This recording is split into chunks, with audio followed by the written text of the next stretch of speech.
Present, attending remotely from the city of Dexter. Tom Phillips, which I do not see yet. Jim Cardy, Present, attending from the city of Dexter. Allison Heatley,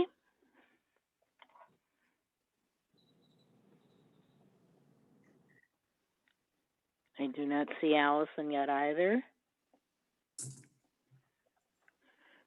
Chet Hill, Present, attending remotely from the city of Dexter. Kyle Marsh, Present, attending remotely Dexter.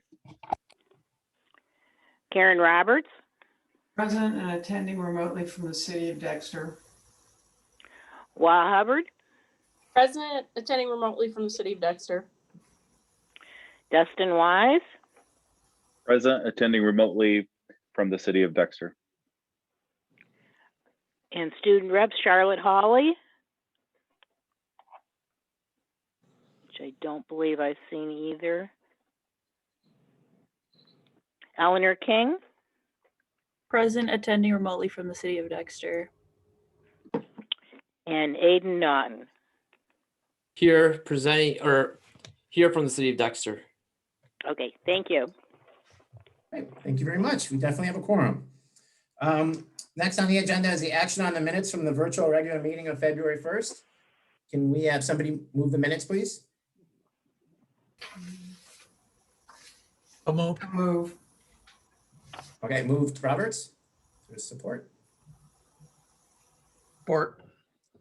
Okay, I'm Chet. sorry, I missed who that was. Chet. Oh, was it Chet? Yep. Okay, all right, thanks. Okay, any changes, additions, corrections to the minutes as posted? Seeing none.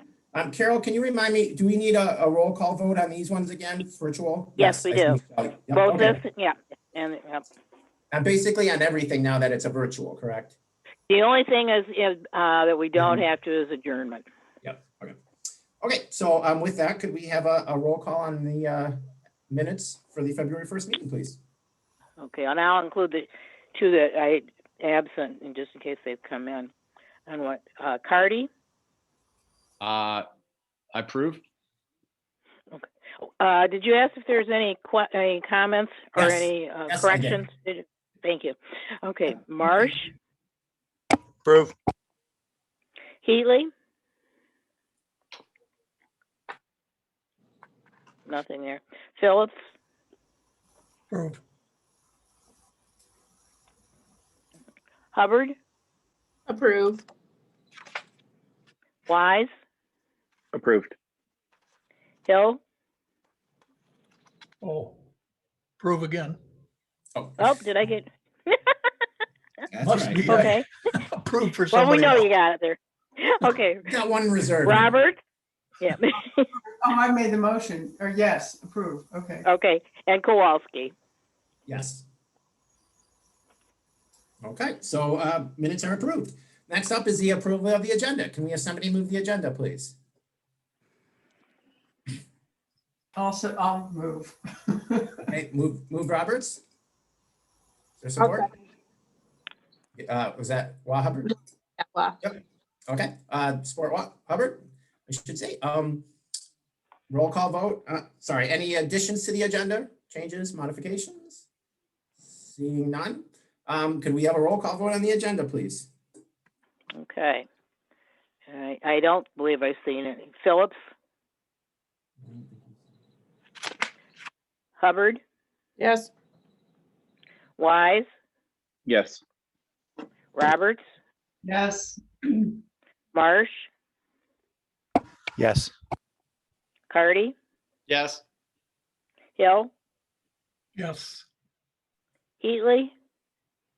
No. Kowalski? Yes. Okay, agenda is approved. Moving right along, item 4, we have one public hearing scheduled for tonight. That would be the outdoor service areas, code revisions. It is a text amendment to the zoning ordinance. And with that first, I believe Mike will be doing the presentation for this. Yep, we have Michelle as a backup.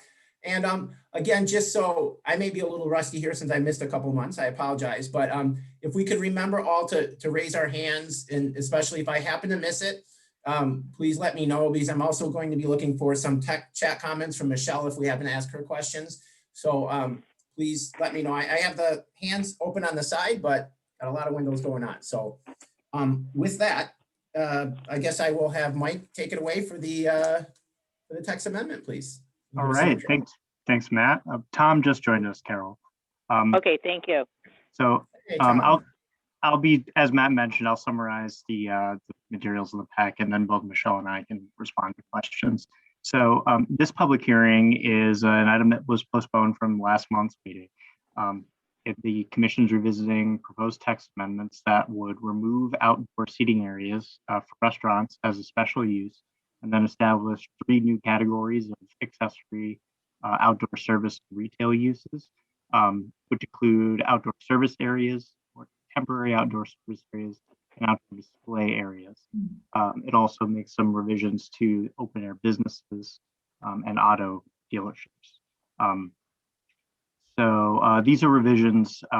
This is a revised version of amendments that the commission originally recommended to council in December of last year. Council asked that the amendment to be updated to provide a clear distinction between the different uses proposed, and so that's what's before you tonight. Section 2306 of the zoning ordinance establishes the criteria for considering text amendments. So to summarize what's been provided according to that criteria, the needs for these amendments has been something the commission has discussed over the past few years. In 2017, both Aubrey's and Dexter Pub, for different reasons, needed amendments to their outdoor seating areas, but because of the special land use classification, that wasn't something that staff could approve administratively. And so after discussing it with the city attorney, the city attorney said in his opinion that the special land use classification for outdoor seating areas seems a little cumbersome and more time consuming than necessary. These amendments would also allow us to accommodate sidewalk business and retail activity in a way that has been an economic lifeline for businesses during the pandemic, and allow that activity to continue both at the present and on into the future. The amendments would address both those immediate needs and be consistent with the objectives of the master plan, which include promoting and coordinating activities aimed at improving the business climate within the city and plan for and promote tourism in the city of Dexter. So with that, to summarize the proposed uses, the outdoor display area would be an accessory use that would require special land use approval. And that would be an area of 550 square feet or greater, where items could be displayed adjacent to the principal building, commercial activity, and remain outdoors. They would not need to be brought in overnight. The temporary outdoor display area is similar. It would be an accessory by right use permitted in C1, VC, and CBD. It would need to be an area of 550 square feet or less, and the items displayed would need to be brought in and stored at night. Those could be permitted in a public right-of-way, such as a sidewalk or a private property. The outdoor service area would replace the restaurant outdoor seating as we have it today. It would be an accessory use that would be approved administratively instead of a special land use.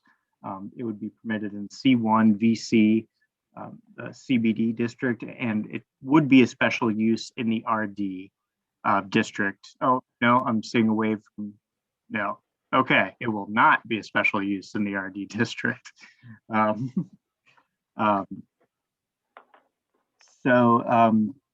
Both the outdoor service area and the temporary outdoor display area will require annual renewal.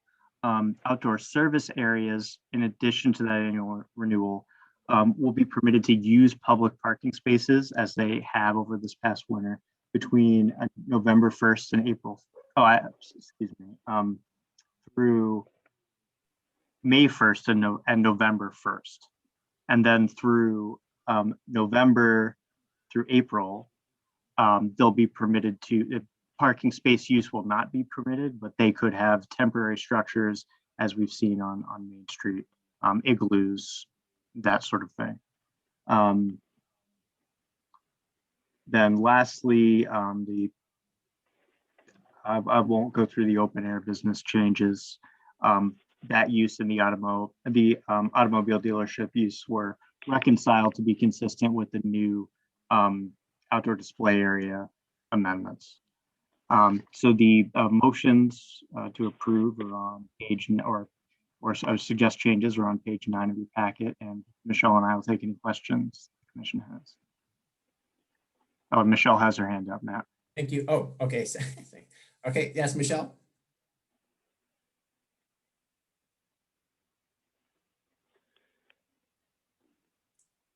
Right. I'm trying to open the chat, Michelle. Oh, okay. So go ahead and start talking. I'll take my hand down, write my comment, and then I'll put my hand back up. Okay. I'll go into the public hearing. Okay. So, okay.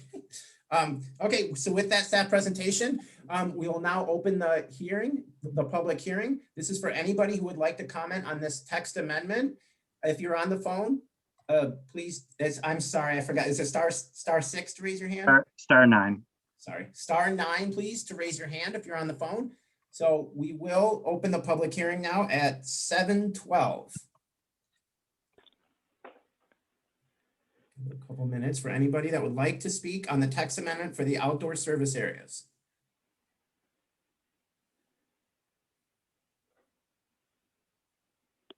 Scanning, I don't see anybody. I don't think I'm missing anybody, Mike. I don't see any hands. Okay, I guess with that, it is 7:13 now. We will close the public hearing. And so with that, we will now have a commission debate. If we have we do have a motion, as Mike had mentioned, it's on page 9. There's a couple of motions. So at this time, there's a couple of avenues for us. We can proceed with recommending approval of the amendment. Of course, we can recommend a denial of the amendment. We can also postpone it to a date. So with that, again, page 9 of the packet, if somebody would like to make a motion, then we can have some planning commission discussion. The floor is open for motion. Okay, I'll make the motion. Pursuant to section 23.06, this is number 1. Pursuant to Yes. section 23.06, the City of Dexter zoning ordinance, together with the information presented by staff and input received during the public hearing conducted by the Planning Commission on March 1st, 2021. The Planning Commission recommends City Council approve AP 2020.03-03.2 outdoor service area zoning ordinance text amendments as provided herein. Okay, thank you. Moved Roberts. Is there support? I'll second it. Looks like support Wise. Yep. All right, now we have the floor open for commission discussion. I have a Questions, and again, if you can raise a hand or somehow signal me, that would really help. Okay, thank you. Yes, Mr. Hill. I'm confused by the dates on section 3.3A3, as you mentioned, Mike. Permitted outdoor service areas may be operated all year. However, the use of public on-street parking spaces shall be limited to May 1 through November 1, the good weather months. This year it would have been more appropriate to be November 1 to May 1 because of the bad weather, right? As I say, who's using those parking spaces? Who would be using them, or who would even want to use them in the warm weather months, the middle of the year? So that's what confuses me. Okay, question for staff, Mike. And I see, by the way, Hubbard, I see your hand up as well. So we'll get. I will definitely Mike keep will raising probably your hands. Mike will probably cover it. Okay, all right, So, no problem. You're asking why the parking space, why the parking spaces would be used during the May through November months as Yeah. The from summer. and okay. I think we saw a fair amount of activity over this past summer with the use of the spaces. The primary concern was during the winter time, the conflict with snow clearing, and that the big plastic barricades would just be an immense problem for the DPW. So I think through that concern primarily, we didn't want to include them to be used, the parking spaces to be used for outdoor seating during the winter. Does that address the question? Well, in other words, if COVID continues on through next winter, it's not allowed except by special use or something? What's been done this year? Oh, so this would be essentially allowed on an ongoing basis. Just the exception being that, and again, for the primary reason of to allow for snow clearing, we wouldn't permit outdoor seating areas in parking spaces during that winter month time frame, just if there were a snow event. Okay. I've also got if I might, what I would say would be a better way to phrase things on page 140 of this packet, where you've got the illustrations. I know in dealing with the ADA ramp issues for quite some time, that when you say ramps that exceed a 1 to 25%, some people read that, well, okay, exceeding 1 to 20 is actually 1 to 21 or worse, when in fact that would be fine. And so it's a matter of interpretation for many people, that maybe it would be better to say shall not exceed 5%, and then put the 1 to 20 in parentheses. It's a little bit more understandable, I think, at least from my perspective. I know what you're saying there, but from it's easily confused by some people. So it's just a suggestion, comment, take it where you will. Okay. And see the way that's worded, working with code, I agree. I could see how sometimes people might take that a different way, or it might be open for interpretation. Right. Okay. And I know, so I'm sorry, was that all for the comment? That's all I got. Okay, thank you.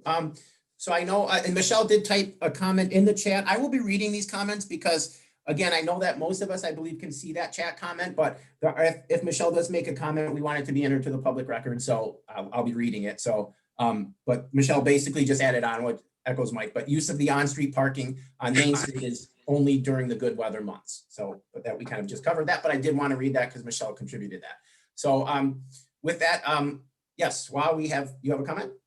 Yeah, it's that, and just that, Chet, we did bring that up at the last city council meeting, and we were talking about that, excuse me, that May 1st date, and looking at the possibility of bumping that, sooner. But yeah, there's still discussion about it. It's snow. It's basically snow. Okay, thank you. Okay, and then I know Commissioner Roberts and then Commissioner Phillips. I have a couple of questions. I've got some typos that I should probably just email in or something, but okay, the open air business, would that include the farmer's market? No, okay, all right, because I thought the half acre minimum was pretty large, but if it's, if it's really mainly nurseries that you're picturing, then that's right, I think, right? That's the example of nurseries. That's one of them. Sales, things, yeah. Okay, all right.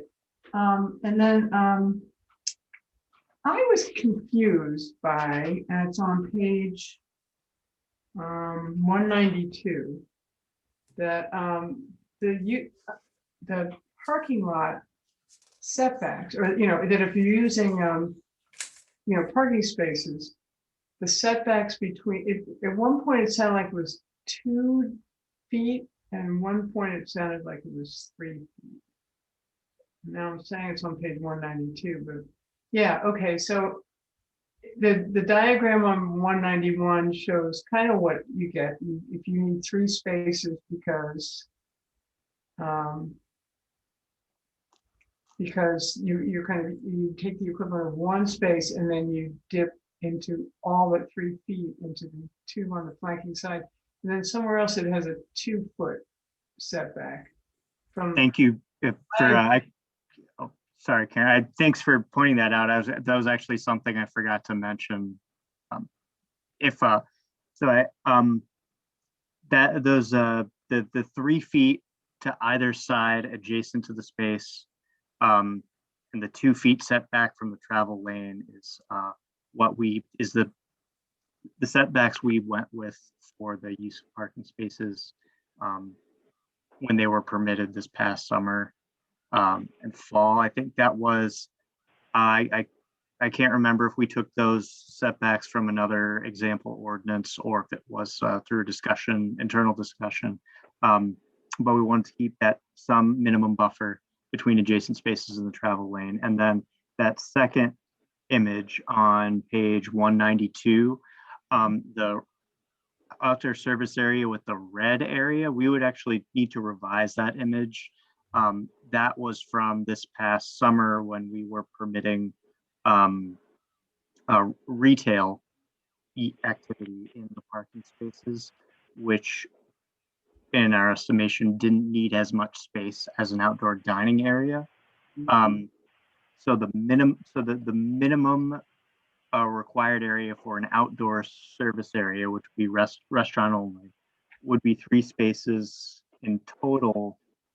But I think it would also, that would include those setbacks from adjacent spaces and the travel lane at minimum. Okay, I think I get it. All right. Okay, yeah, okay. All right. Thanks. Those are my questions. Okay, thank you. Commissioner Phillips. Hello. I think these I want to build on what Chet said. Build on talk about these ramps. I think that the sketches of the ramp locations are helpful in describing to business owners who are not doing a real renovation what to consider. However, I don't think we should have anything in here about ADA other than to refer to the code. The code defines ramps very well and very thoroughly. And this is basically somebody's interpretation of what something else says, which is to me always a mistake. So we have an ANSI code and a Michigan barrier free, and I would suggest that other than say that it needs to be, it's not ADA accessibility really. It's Michigan. It has to follow Michigan barrier free, which considers ADA, which is a constitutional amendment. It actually can never comply with ADA because ADA is not a code. It's an entitlement. So it's always a mistake to say something meets ADA as a general practice because it can't. It doesn't work that way. Also, we have is guidelines that like the state, or usually it's the state or federal government, have judged to adequately reflect the intent of ADA. So, okay, Michelle, do you get how we could proceed with making those tweaks? Okay. Thank you. Yeah, I was kind of wondering that even before Commissioner Hill brought up about the slope issue, because we didn't usually spell out that kind of degree regarding the ADA and other issues. So I was kind of questioning, but yeah, now that Commissioner Phillips brought it up, if we don't necessarily need to, it's probably good to reference since it's covered elsewhere. We don't really cover that in the zoning code anyway, so. Yeah, and I'll put in the chat thing what those codes are if somebody wants to look them up. Yeah. Just as a guideline. Yeah, so. And it is also a building department issue. Really, it's not a planning issue anyway. But anyhow. It's a bill. Yeah, correct. We don't regulate that under any of our planning issue or codes. Okay, additional. So we're getting some good feedback on this. Other planning commission, I don't see. Or well, Tom, hand's still up, but I think we addressed your question. I'll take it down. Sorry. Oh, that's right. But thank you guys for using a hand so far. So with that, we're looking for. Are there other planning commissioner questions. Again, so there were some questions, clarifications brought up right now. The motion that was put out originally was for approval and seconded. So if, again, we're looking for discussion, if people still feel comfortable with those questions, I see Michelle just raised her hand. We can go forward that motion. We can always, again, revise. They can withdraw that motion and put one forward to postpone if they feel it's necessary. But I will look to Michelle because she just raised her hand. So she's, oh, and include Karen's typo comments. We will include that in the revision as well. So, so with that, I believe Roberts, you made, where's my agenda? The original motion, correct? So do I have to just add on that we're going to make sort of edits as discussed? Yeah, as noted, correct. Edits as mentioned, I think, or noted in the meeting. You know, I'm amending my motion to say we're going to add the edits that were discussed in the planning commission discussion. And then I forget who seconded. Okay, Wise. I'll second it. Okay, so one thing I want to make sure though, Michelle or maybe Mike can answer that. I do kind of clear on the ADA issue. Sorry, that was just brought up. That may be, are you guys clear on that? You have enough direction that you feel, okay. Okay. I think generally if the commission, okay, still supports that motion as presented. Okay, so with that, do I see any other, I see no other commission hands up. So I think with that, Carol, if we could have a roll call vote, please. Yes. Hill, Yes. Roberts, Yes. Hubbard, Yes. Marsh, Yes. Phillips, Yes. Wise, Yes. Cardy, Yes. Kowalski. Yes. Okay. Thank you all. Moving right along. You're welcome, Michelle. So next on the agenda, we have our prearranged citizen participation, which we have no citizen participation prearranged today.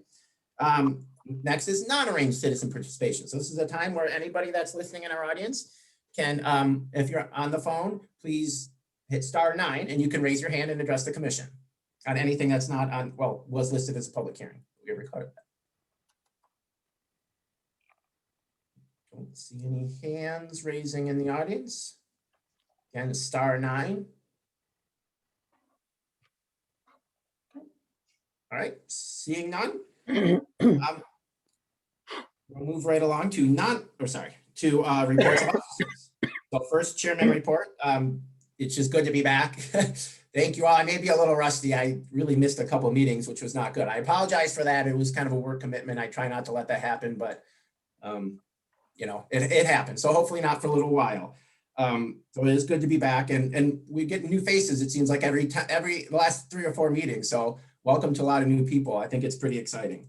Okay, so really that's it. We'll go on to planning commissioner items. Is there anything any planning commissioners wish to share at this time? We do have a zoning committee report later on the agenda. So, but if there's anything else planning commissioners would like to share, raise your hand. You know, that includes student reps. Anything from our student reps? Oh, all right, seeing no hands raised. All right. Oh, committee reports. Well, but we're going to cover the main committee report later on the agenda, but there any other committee reports at this time? Saying no, nope, yep. So community development office report. We I think we'll kind of pass over Michelle for today. Any questions, of course, please feel free to email her. She can respond much better through email. So right now we'll cut her a little bit of a break.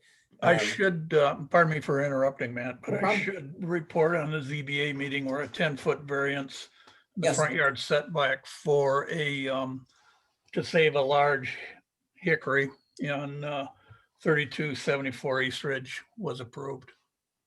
Okay, thank you. Yeah. So just one item on the agenda then, obviously? That was the only variance request. Okay. Yeah. Okay, thank you. So that was a bit of a committee report from the zoning board. All right, so moving right along, we got through the reports of the officers. Communications, we don't have any oh, I guess see Kyle raised his hand. Kyle, yes, would you like to add something? Yeah, just a minor thing. I recently have run into a kind of a quirky issue on the zoning. We probably will talk about it when we do our zoning update, but it regards to front stairs in the front setback. It kind of goes with your porch thing, Matt, from Ann Arbor. And so I think we're going to keep the existing ones for now, but you know, it's one of those things where it's like, we should look at that. Look into the code. Okay. Yeah, where I noticed, Chelsea, you can stick your front steps into the setback 3 feet or something. And we don't have that yet here. Okay. So, That and that's, I think it'll be all right, but it's something that I was like, okay, I'll bring that up. Yeah, absolutely. Good point for review. Okay. Seeing, oh, that's still Kyle. All right, so communications, we don't have any communications tonight. Old business, no old business, but we have lots of new business. So with that, we'll start with new business. Item 10 on our agenda, the capital improvements plan, something so exciting. I know we all look forward to every year.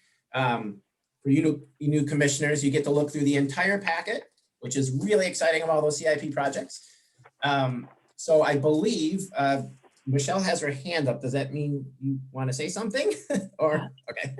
Yeah. It'll just be easier this way. I'm the only one that's gonna do chat tonight. If you all put comments in chat, Matt has to read them. So Matt, you have to go back and look at the chat real quick. Well, so Karen provided typo comments. Tom provided comments regarding the ADA stuff he talked about. So no more chat, guys. Okay, just me. Okay, all right, so I will, I have the, yeah, okay, because I'm looking at your chat, so I'll see your chat, Michelle, and if I happen to miss it, please remind me, but, okay, so I also, now Megan's, yes, Megan. Also in the chat, just know that that can be FOIA'd. So Yes. that everybody should be aware. Yeah, right now I only have Michelle's chat window open because I've got a lot of windows going on, so I can only keep track of one, so, okay, but thank you for that reminder, Megan and Michelle. Okay, so now launching into the CIP, Mike, were you gonna give us the intro on that, I assume? Sure, yep. Okay, all right, take it away, Mike. All right. So as a little background, the CIP is a document the Michigan Planning Enabling Act requires for all cities, villages, and townships. And it is a plan that lists all the major and non-reoccurring expenditures over a 6-year period. And it's updated annually.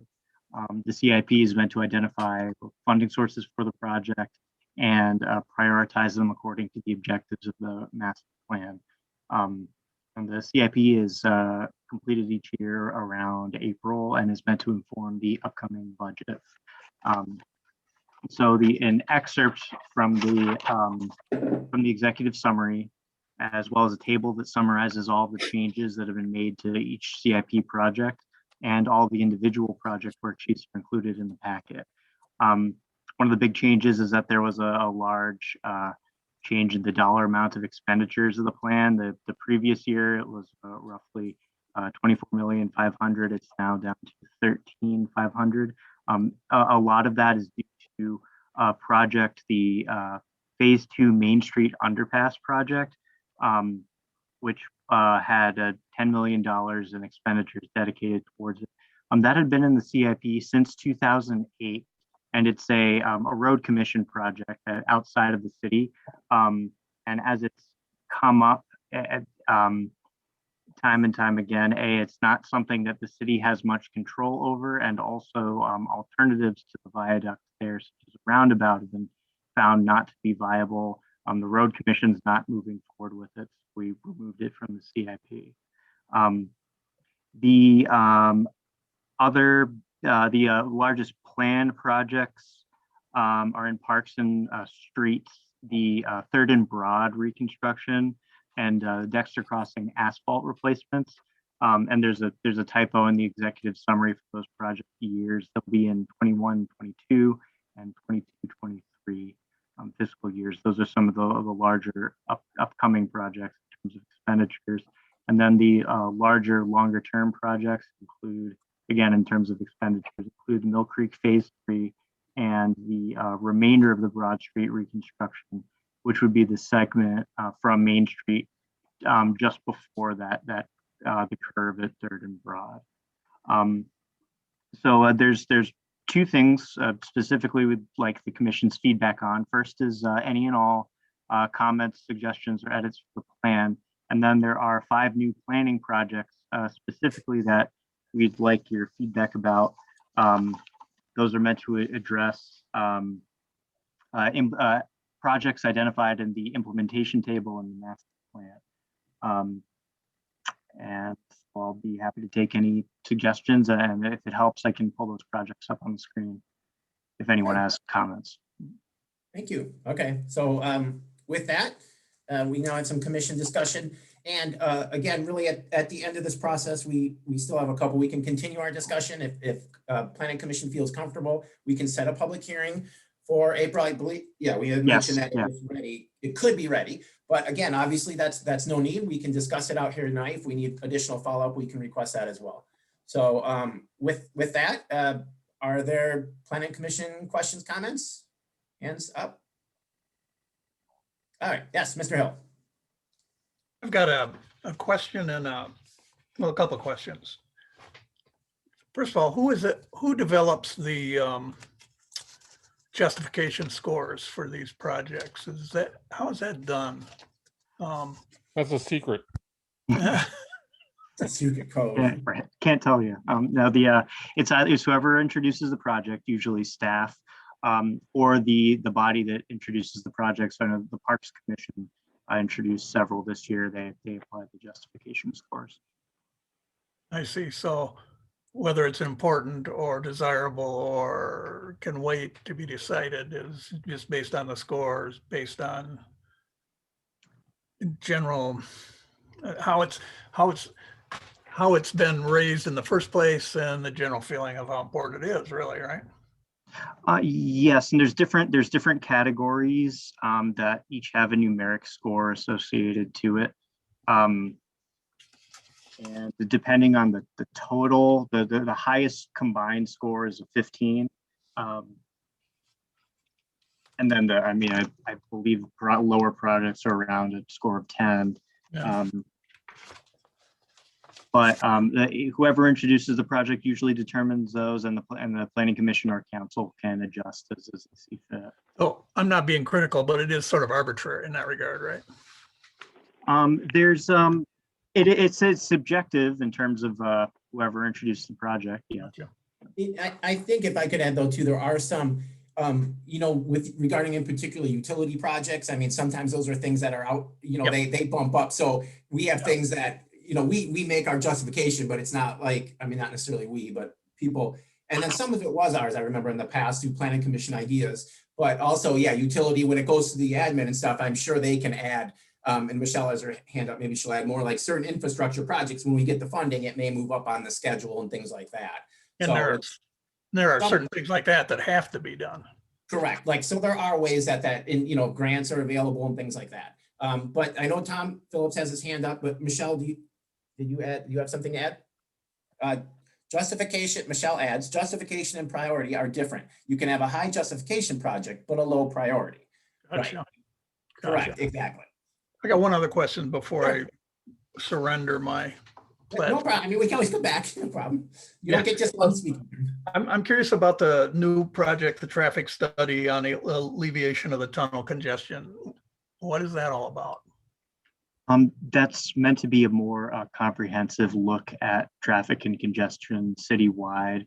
It's identified in the master plan that obviously there's the viaduct gets the most attention, but there's other major traffic, there's other corridors that introduce traffic and contribute to the experience of traffic in the city. And so that the master plan recommends the next step would be to kind of look at all of the different components of vehicular transportation in the city to try to get a picture of the traffic situation overall instead of just the focus on the viaduct. So who does that? That would be in the, let's see, it's identified in the implementation table.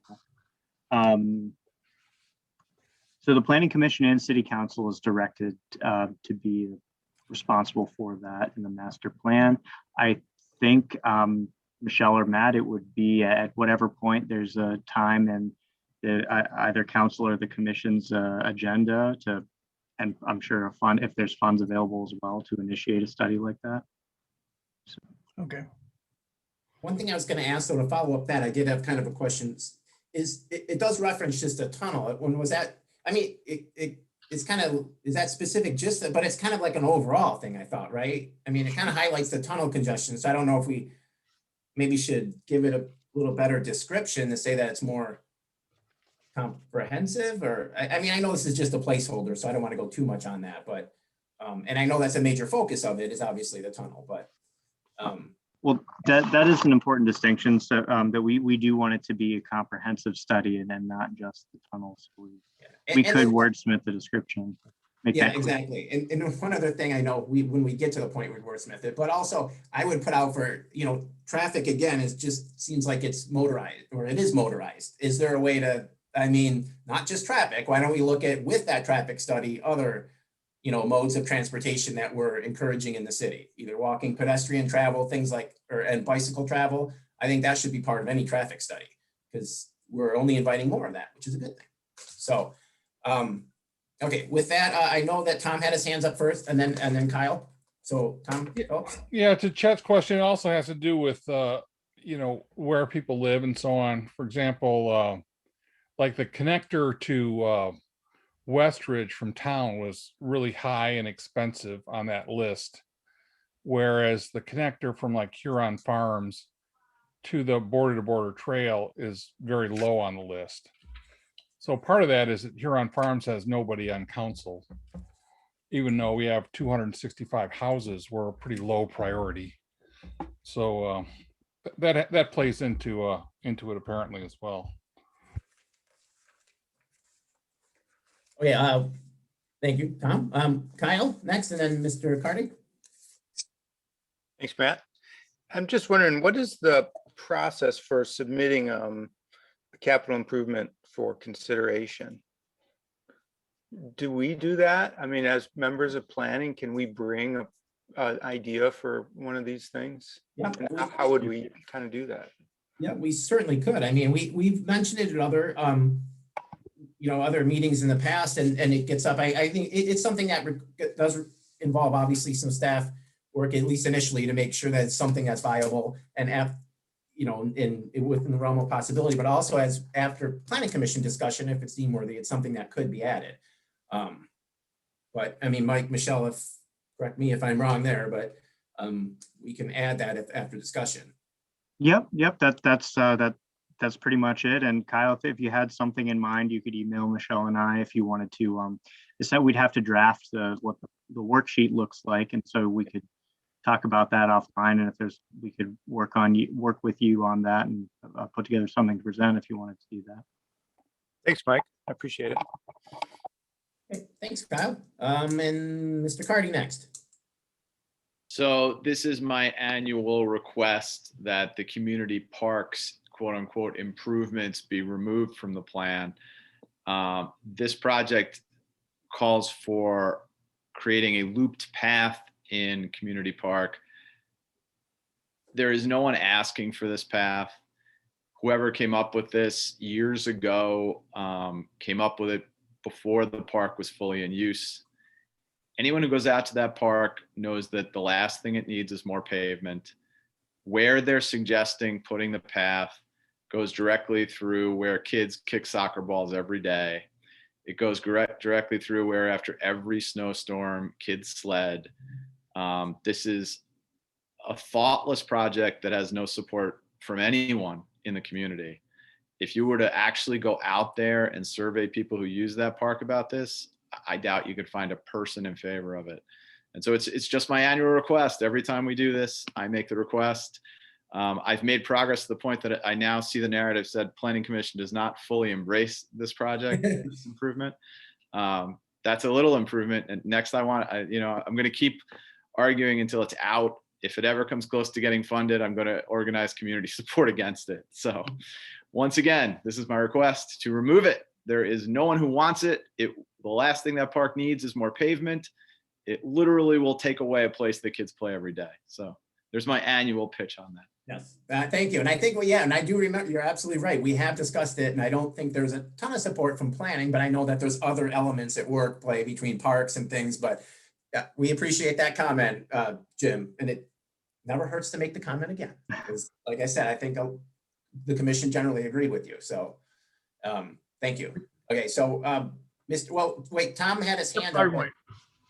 Okay. Yeah, I concur with what Jim said also, and I've talked to Justin about this. I think this is partially a misguided understanding of barrier-free requirements, that every swatch of grass needs to be wheelchair accessible, which is not correct. It never has been. It's somebody probably at the village back then is flawed understanding of how you design a park. I'm in generally against overall cutting the budget, the paving budget of our parks department. I don't know why we have people in charge of parks who are fascinated with paving everything. And I couldn't agree more with what Jim said. And I did have to whoever's point that was earlier, I had two suggestions for the CIP. One was that the city provide site lighting for Dexter Park, downtown events around the gazebo, that lighting be provided by the city. For example, the ice sculptures were really, I thought, kind of pathetically lit, amateurishly done. It would be nice if the city provided some overall lighting for events like that. And then I suggested that we have a mechanical means, or if we bring back the ice rink in town, that we have a mechanical means of cooling that rather than trying to rely on the weather. And the last one was a fixed, maybe a single bathroom for community park. So I'm not sure if those made it in this year. I know it wasn't that long ago, but those were things I threw out there. Good. Thank you, Tom. Commissioner Weiss, and then I believe Commissioner Hubbard. I just have a quick question. How long do these stay in the SIP program? Until they're done. Removed for a different reason. Yep. Yeah. Or so they can. So they can literally just be in here forever. Potentially. It identifies everything from like immediate projects where funding is available and they're definitely going to happen, to projects that the city would like to see done at some point, but aren't necessarily doable now. For example, this community parks improvement project, it lists 1998 is the year it was introduced. Yeah, I was just say there's some projects that have been in there since I've been on planning commission. So I mean, yeah. But because I was asking because removed. Because some of these have been in here for 20 years. Yeah. So I was just looking, I'm like, so is this like a wish list? In some ways it can be, but if it's a priority. Yeah, I'm just curious, like 20 years, like priorities, and then it's like, if it's been in there for 20 years, then at what point is it not happening? Did you have a comment, Michelle? No. Okay. Or no. Yeah. No, I think it's a good point. I mean, I think you're right. Although again, this is our opportunity to say, well, and again, as Commissioner Cardy pointed out, the one we've expressed, I think generally as a planning commission supportive of removing that one. So through things like that, and that will go forward to with our comments, of course, to council. So again, they can, if they see fit, move that around as well. So, but some of them are kind of wish list. I think City Hall's been on there since I've been on planning commission for 20 years, the City Hall location, Fire Hall. So there's things that have been on there forever, but we're working on it. We're working on it. Okay, yes, that is true. And there are placeholders, again, that certain things that we identify that maybe when funding becomes available, we can look after certain things that may be good. I don't want to say wish list projects needed, but not necessarily on the highest priority. Okay, so with that, Commissioner, I'm sorry, I lost track whether it was Commissioner Hubbard, I believe Commissioner Hubbard and then Commissioner Roberts. Yeah, I just had a quick question for circling back to what Tom was just saying about the lighting. Tom, I don't know if you're aware, but like I've been co-chairing the Paint Dexter Festival for a number of years now, and that is a city event and we contract out that lighting, and lighting is just something that we're always talking about. So I'm just wondering what is it that you would envision the city providing? I mean, we don't really have the means to provide that. I guess I would see that that the city hire a lighting designer to look at ways to light the park around the gazebo. So just better lighting in the park in general. Well, I guess that would be an option, whether it's fixed lighting that's permanent, that's certainly an option. But I was thinking of just, even if it's temporary lighting, I thought that it's something that could be professionally kind of designed and become like an amenity that the city provides when we have an event out there, even whether it's Dexter Days, rather than people just stringing cables all over the place and having individual lights and individual little, tenant spaces or whatever. Just have something that just looks better. I just, the ice sculptures just struck me as something that looked really kind of hacky. I think there was a lot of effort that went into that by the people that produced the ice sculptures, and the lighting looked kind of like it was an afterthought. And I thought that was kind of a shame. I think that that park in general could really benefit, as well as our events could really benefit by some a more professional approach to how we deal with the lighting. And I think it can be, to your point, it can be either temporary, that maybe the city has somebody put it up for an event, or it can be permanent. I think it would be better permanent, but I wasn't even thinking about that, honestly. Yeah, I mean, it's definitely two different issues. And lighting gets really expensive. I will throw that out there. Yeah, and that's why I thought it was better for the city to handle it than individual events bear the cost of it. I thought the city could be much more efficient and do it a lot better than say, okay, Dexter Days, you got to figure out the lighting and whatever, or the ice, the problem, the ice sculpture. The only problem with that, and I don't want to belabor this point, but the only issue with that is like when you're trying to light an event, that is very specific. And so that is definitely something that would be contracted outside of the city, in my opinion, because I don't think we're ever going to have, a lighting, we're not going to have someone on staff with that type of expertise. So like a permanent, like a strategic permanent plan to sort of improve overall lighting in the park, in my opinion, is something that might be much more doable. But I don't know. Again, I don't want to spend too much time on this. I just wanted more clarity on what you were thinking, just so I can think about it more too.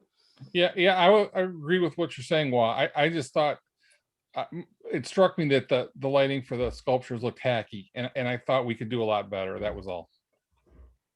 Point taken. Michelle, do you have a comment before Commissioner Roberts? No, I'll do it after. Okay. All right, Commissioner Roberts. Well, one is, I'm looking at, now I don't have the page number, but it's project 209, and it's 2.09, and it's the Grandview Commons connector to the trail. And the way that is drawn, the point where it connects is at sort of right at the, kind of at the foot where the parking lot is, and the foot of, where the the trailhead next to the parking lot, and right up from the graveyard. And if you look at the line, it comes really close to the new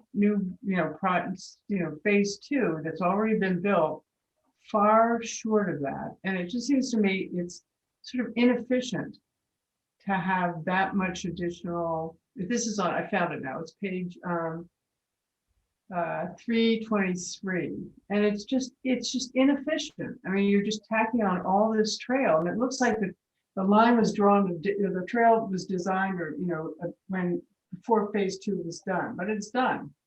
And there's this place where they come really close to each other and just cut over to the phase 2, and you don't have to build the rest of that. So I think that's something that we should think about. Another one is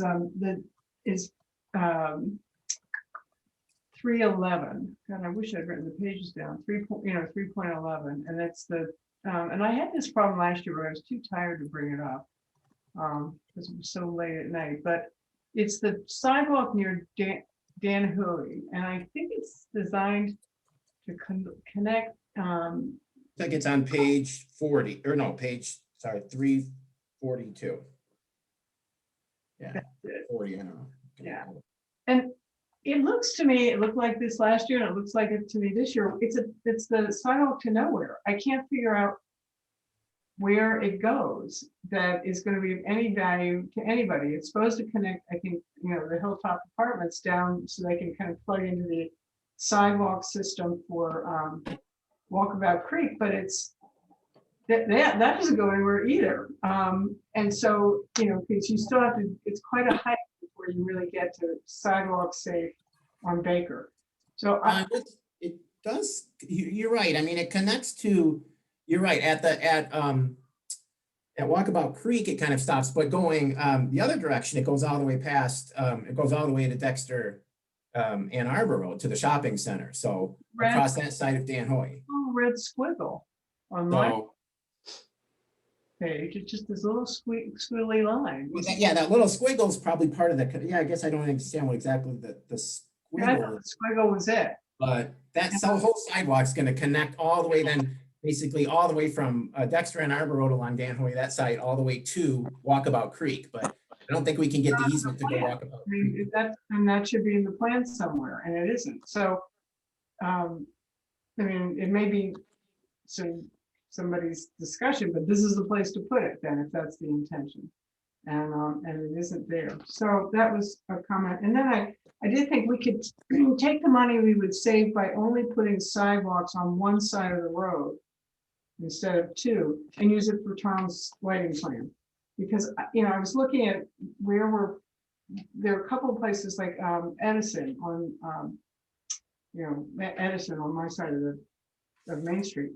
And there's nothing there, and now we're going to put sidewalks on both sides. One side would do the trick. I mean, that's really all we need, and it just, I think it's spending money that we really don't need to spend. At least that would be my philosophy on that.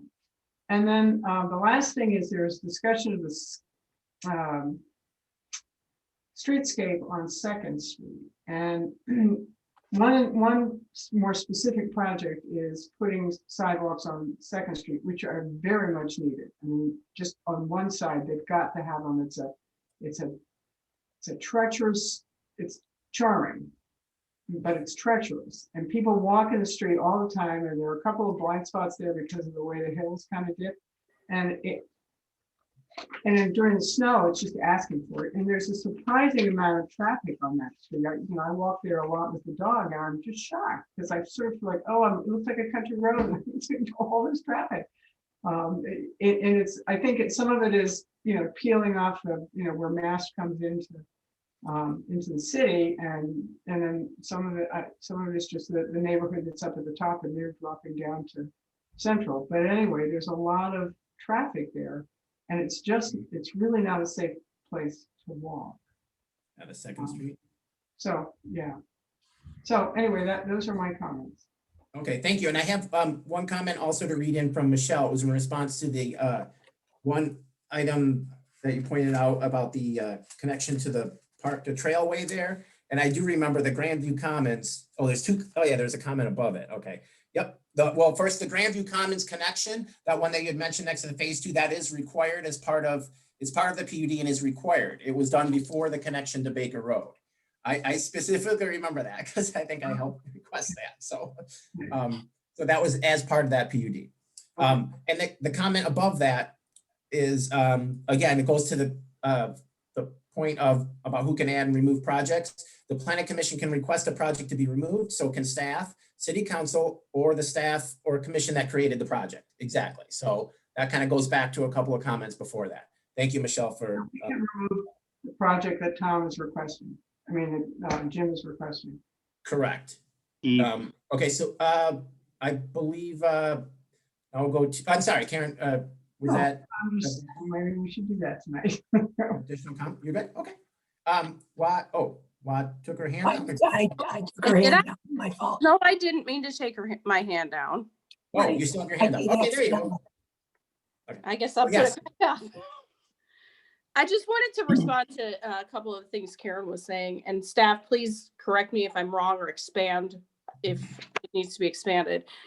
With regard to the sidewalks, Karen, I think you and I must live in the same general, like 2-block radius. Yeah. But yeah, so on Edison, we've talked about that in council work session. And, I think like putting sidewalks in everywhere is a very, very long-term goal, but I don't think it's something that's ever intended to, put it on both sides of Edison and spend all the money right there at once. And then with regard to Second Street, that's something we're actively discussing. And I also walk my dog on that street and agree with everything you're saying. And that Second Street has some of the oldest water main in the city, so that is a high priority that we're going to fix. And as a part of that project, the sidewalk is there's going to be a sidewalk on one side. Which side? They're calling it the west side, so I think that's the non-industrial side, correct? Yes. Just as a start, like you mentioned. I think it's being timed on that side of the street with the water main project, and then the sidewalk on the other side, and other streetscape improvements will be for future consideration, which is what the new planning project would identify. And Michelle or Mike, correct me if I'm wrong, but it's as those properties on the other side, I guess we'd say the east side would redevelop, wouldn't they be required if and when they redevelop to put sidewalks in their frontage? That's part of our code. Yeah, I see Michelle nodding. So yeah, they would be required as part of our code to put in a sidewalk. So again, whether it's not, but I know that's a pretty heavily traveled section of the city in that area. So we may end up with both sides there, at least piecemeal to begin with. So, okay, I don't see the other hand. Oh, there we go. Yes, Commissioner Hill. Got a couple of things. One, I agree wholeheartedly with Jim Cardy and the community park over there. Number two, I disagree, Karen, to a certain extent. I'm a runner, and I've been on every one of these streets in town and run on every one of them. And boy, it's a bit of a hassle when you're running down a sidewalk and it ends at a street and there's traffic and you've got to go to the other side of the street or run in the street, which I don't particularly mind.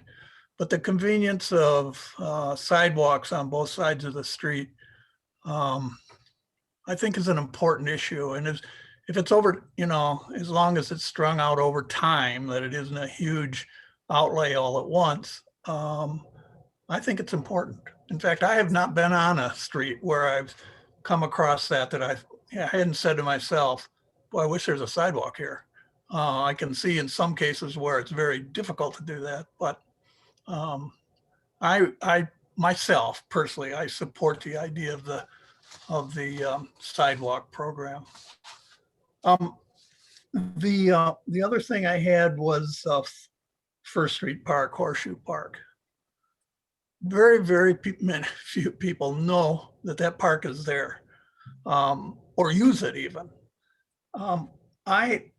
I, for one, think something ought to be done in that regard. The entrance to it, how it's used, there's quite a bit of land there. And I know the Horseshoe folks are pretty protective of how that park gets developed.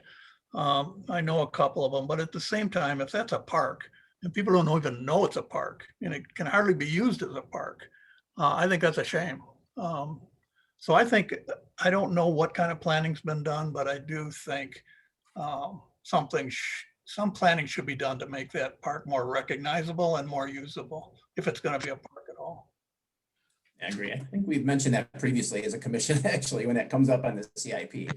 Michelle, maybe she's typing something for me to add. And then I know, Commissioner Marsh and then Cardy. Kyle? Thanks, Matt. Yeah, I would like to weigh in on the sidewalk question too. I guess we're all gonna say something. I think a one side first approach would be better than anything. Especially Second Street. I guess maybe there's something in the works, but yeah, that's a bad one. You can walk down those little streets and you really have to turn around, or I guess you can walk over on the parking lot at Adair. and kind of make your way down it. But that would be a nice street to have sidewalks on. And another thing that I'm not sure everyone is aware of is that we have, even on the smaller, I would call them side streets, like take Edison, for example. I brought this up with my neighbors about having a sidewalk from that parking lot that is now going to be the Encore, the playground that is now going to be the Encore playground, and just linking that to 4th Street, what that would look like. And I asked a couple of them and they said, absolutely not. They don't want a sidewalk there. Well, why not? Well, we have this 99-foot right-of-way policy where the sidewalk has to be at the right-of-way edge. And guess what? These people don't want a sidewalk there, and neither would I. So I think that that bears some visiting. Now, we have our larger streets, like the numbered streets, 1st, 2nd, 3rd, 4th, but we have the smaller streets too, which are never going to be bigger. And these people are going to fight tooth and nail against any kind of sidewalk. That's why we don't have them there. So maybe we should revisit that, and maybe it makes sense to have some kind of, does it make sense to have some kind of subcommittee about sidewalks? I hate to have another committee, but it's a sensitive issue, and it's really a trigger issue from what I've seen from my neighbors and the casual discussions. Yes, thank you. I'll just add, and I know Commissioner Cardy, I will just add to that, Kyle, I understand completely, and I'm very sensitive to that issue, believe me. I know sidewalks, and my house is one of those that sits about 8 feet from the 99-foot edge of the right-of-way. So when they were going to put sidewalks on the one side of Grand, that sidewalk would probably be about 2 feet from the front of my house if it was a foot off the right-of-way. So, I mean, so I understand that, but we have had flexibility. It's the same way across the street. That sidewalk is not at the right-of-way line. And I remember, that's not a bad spot for a sidewalk where that one is. Yeah. Right, exactly. So there is flexibility now with the sidewalk placement. I know that because we do have these extremely large right of ways. So, and I know on Edison, that was up 10 years ago or so. There was a big battle over the sidewalks there that, again, they were going to be a foot off the right of way. So there is flexibility on that. And I couldn't agree more, because it's not, I'm not going to have a boulevard down Grand. So we don't need a 99-foot. And here I was, the new guy in the neighborhood, just kind of waltzing into this. I'm like, oh, we should have a sidewalk. They're like, no. I'm like, yeah, that's, but there's better ways of design. We're not stuck to that standard anymore. So I can assure you of that, because I was very attuned to that subject. So on one more thing, I just wanted to go back, because Michelle did make the comment that about Horseshoe Park that Mr. Hill had brought up, which regarding there was a plan for the park. There is a plan that we applied for a grant, but did not get it. So, because again, I do remember this coming up at the CIPs quite frequently on our discussions, that there's no way to act, and it's a community park. It's not just Horseshoe Park. And obviously you've been back there. I've been back there too. It's not a bad location kind of back there, but it's horseshoes. So yes, I think Parks is aware of our comments on that as well. So I think Commissioner Cardy, did you have your hand up earlier, I think, and then took it down? I might have missed it, but. No, I just took it down for convenience. Okay, thanks. The interesting thing about Horseshoe Park is, you say it's a community park. It's not just a horseshoe park. There are certain people in our community who disagree. And I wanted to warn you, Chet, touching the Horseshoe Park issue is like the equivalence of immigration reform in China. Quite like that, but somewhere in Dexter, Paul Cousins is getting on his horse. I do know Paul Cousins well. Preparing to do battle with us just for suggesting that it is for more than a horseshoe park. So brace yourself. Yeah. Yeah. Touching on one more issue. I have to say, I think the last people who should have a lot of input on sidewalks are the people who live on the street. And that may sound weird, but our role here is to develop the city of Dexter for the long term. And if we decide, and I'm not saying we should or shouldn't, but if we decide we want sidewalks on both sides of the street in all of the city of Dexter, we should have good long-term reasons for doing that. That frankly should not be subject to a lot of lobbying by individual people on individual streets. That's the idea of planning. The idea of planning is to have a long-term vision for the community we're trying to develop. And sometimes community impact input is very important and needs to shape our projects. But other times, our challenge here is to stand up to short-term thinking and lead the way. And I think Sidewalks is always a really great example of that, because they bring accessibility to our community that is generally good for the community. People with strollers, people with wheelchairs, runners who do not want to be in a busy street. And surveys generally show that communities with sidewalks are considered more walkable and more desirable. I don't think that in every instance we need to have sidewalks on both sides of the street, but I think I think generally it's a good practice. And I agree with Chet. I think that, we need to look at this from the perspective of multiple aspects of the community, like runners, for example, like, again, moms with strollers, like, again, our residents who are in wheelchairs, and sort of take a leadership role with that sometimes. So that's all I wanted to add. Thank you, Jim. Commissioner Phillips? Yeah, I generally agree with Jim. I just think that in our leadership role, we got to use some common sense too. That I think it's always a mistake to take a one size fits all attitude towards everything. An example of that would be the sidewalk along Meadowview near the that first cul-de-sac there, where the community's performed fine for 20 years, and then somebody thinks we need to have a sidewalk there out of the blue, and the neighbors don't want it. Nobody cares about it. Nobody's asked for it that I'm aware of. And again, to me, it's just more kind of a dogmatic view to planning that I don't think we need.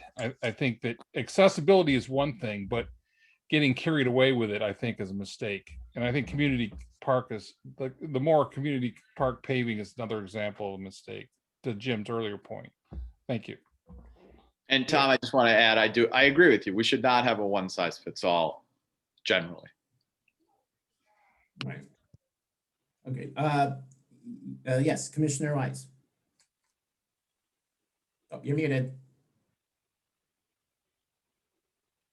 Oh, you're still muted. You're muted.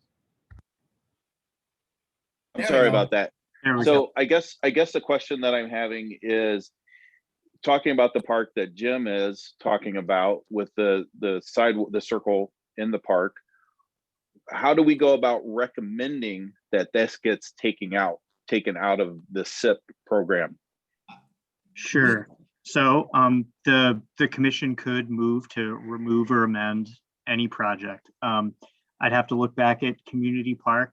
I think there was a note in there about bathrooms could move to approve the plan and remove everything, but I think there was still support for the addition of bathrooms at that park perhaps. So that would be a place to at least identify that component of a project for that park in the plan. But and with, again, if you wanted to remove the additional trail. As far as the lighting is concerned, I think that either could take the form of a parks improvement project. It could also be a DDA, economic development, promotional thing that might not necessarily be included in the CIP. It's, again, just how you wanted to spin it. Regarding Dan Hoy, so those for reference, that the segments of sidewalk shown in the CIP project were identified in the master plan. I'm seeing in the non-motorized pathway map, there was intended to be sidewalk on both sides of the road, extending to Dungara, and then on the opposite side of the road to be immediately across from Dungara Drive. So I wasn't here for when that conversation happened, but at some point there was a discussion about that, and that's what was selected. But sorry, to answer your question, Dustin, yes, the CIP commission can propose to remove or amend any project they'd like. So we can, so again, we could take that if, flipping back through my notes here to see the, who had moved, but if whoever moves in, and again, the support, we could initiate that as an amendment to that motion to remove that part. But I think, again, we want to be specific. What number does anybody have that in our packet here? I'm trying to look for that to make sure that we reference the correct. So If that is something that somebody would like to propose, then we would have to, again, put that up forward for vote. And I see Michelle has a hand up. I made a comment. Oh, I don't see it yet. Oh, here we go. What Mike said about approving the CIP with the loop out of community park, but understand that council doesn't have to accept and can put it back in. Which Correct. is So what- we can make, like all of ours, we're making recommendations. Council, and maybe that was what happened previously, Michelle. Yes. I'm not, Yes, Okay. yes. because I do And- remember Jim Cardy's correct. We've discussed this previously and I thought we were all kind of on the same. So again, we're recommending so council can add that back in if they, and that sounds like what happened last year. So, but we still have the ability to recommend the plan without that in there. So Ed, yes, chat, at some point we'll reapply Are you saying for grants for First Street. or for the, what, Horseshoe Park? Correct. Okay. Okay, so with that, I mean, we're still in discussion, but I wanted to, You need to decide if you want to do the public hearing next month. yes, and sorry, I lost my note where I put who made the motion and who supported it. Nobody has yet. Here, oh, that's why I don't have it.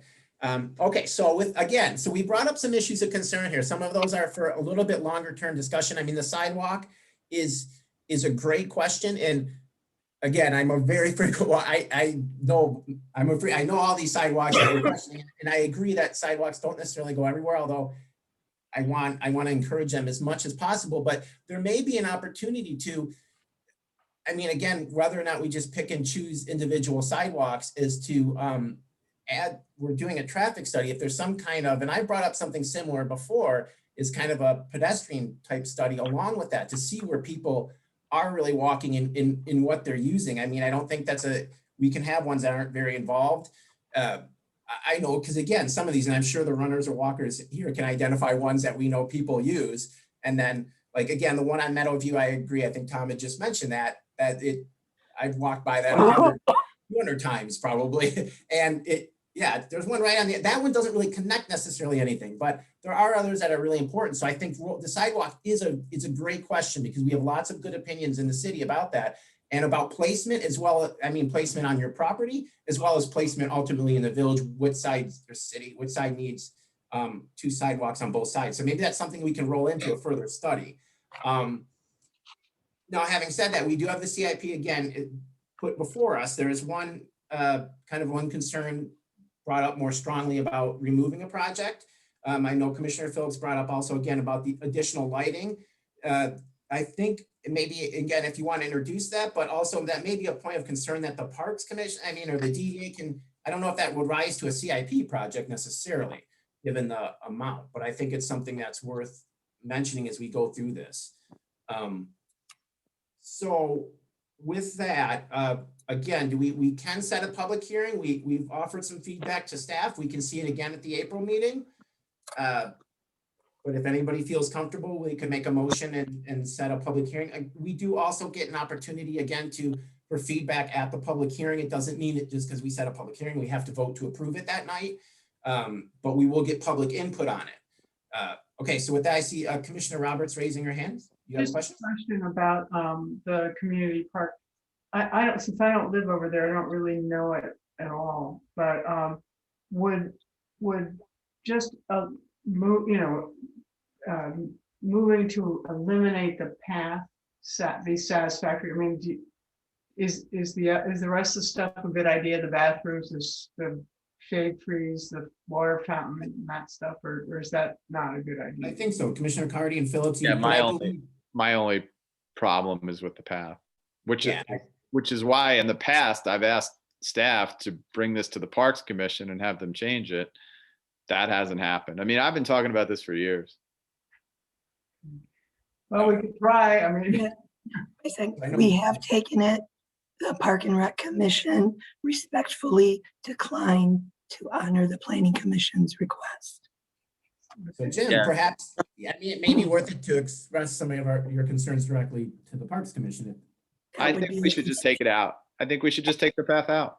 We can, absolutely, like, we can vote. I mean, again, if that's part of, when we make the motion to set the public hearing, we can absolutely set to remove that path. Just make sure, again, that we're specific to that path, if that's the only issue. But I mean, Right. we may have a position All right. next year, but I'll offer a motion to set the public hearing with the amendment that the path will be removed from that project. well, what number we should reference the specific project number, at least. I don't, 2.0. Michelle or Mike, We know which 2.01. one it is, and so we can fix the motion with Carol. I had it up in front of me and now I don't, so I apologize. okay, no, that's okay. I just wanted to make sure. for anybody 2.01. listening around the line. 2.01. Here. Yep. Okay, so for this is community park. I'll second Commissioner it. Roberts, sorry. So Commissioner Cardy made a motion to set the public hearing with the removal of kind of a partial circular path around community park. So Commissioner Wise had seconded that. So now we will be in discussion, and Commissioner Roberts, you have your hand up? No, that was it. I Okay. forgot to take it down, sorry. Oh, no problem. So did I see another hand up? No. So if everybody's clear, we would, at this time, we'd be setting the public hearing for my April 4th. So we said, April 5th. April 5th, okay. Any additional concerns? Again, not our last opportunity. If you see anything in the meantime, you can always communicate that to staff as well. So seeing no other hands up or concerns, I think that, see, I'm not missing anything in the chat. Nope. So, okay, with that, I guess, Carol, if you're ready, we could have a roll call vote, please, to set the public hearing for the capital improvements plan. Okay, I had to change to my cell phone because I lost the internet for a while. But Wondered, hopefully like, you can hear me. Okay, Yeah, yes. but- We're in 2 windows. Okay, so roll call. Roberts, Yes, Wise, Yes. Cardy, Yes. Hill, Yes. Hubbard, Yes. Phillips, Yes. Marsh, Yes. Kowalski. Yes. Okay, thank you all very much. Lots of good feedback. So we'll see this for our public hearing on April 5th. Okay, so moving along, the next item for new business on the agenda is the text amendment to the accessory dwelling units. So very exciting one. And I believe Michelle, was Mike gonna do the presentation? I thought, but you have your hand up, Michelle. I received a message from a Renee Rees asking about an update on a dealership going out on Dexter Town Hall in North Territorial. That's not in the city of Dexter. And so there's nothing we can provide. Okay, thank you, Michelle. So that was I didn't see that. Was that in a different? It came directly to me. Oh, okay. All right. Thank you for addressing that though, Michelle. Sounds Okay, so awful. with that, so we'll have the ADU discussion. I believe Mike is going to start that out. Yes, yep. So Michelle drafted a sort of framework for potential accessory dwelling unit provisions in the memo that's included in your packet. And it was drafted using a combination of model codes and requirements from other communities, including Ann Arbor. There's a wide variety of different ways to regulate accessory dwelling units. So this was meant to be an educated guess about what could work in Dexter based on the commission feedback that the commission's provided so far. And so what staff are asking for tonight is just feedback about each component of what's included in the memo that we can then use to go on and draft an actual text on this. And then depending on that, in addition to that feedback, the other question is if we're ready to go ahead and schedule a public hearing for text amendments on April 5th, or if we'd like to see a draft before we proceed with scheduling that public hearing.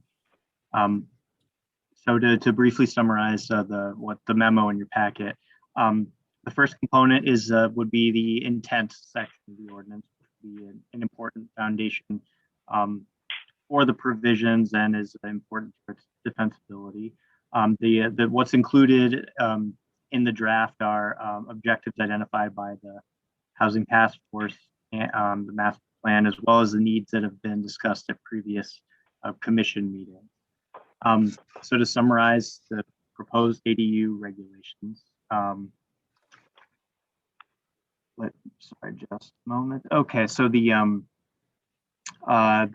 definitions as they're proposed envision 3 different types of, so the definition for an accessory dwelling unit would be a single family occupied space that has a kitchen and a bathroom. And then it goes on to define with diagrams 3 different types of accessory dwelling units that are on page 388 of your packet.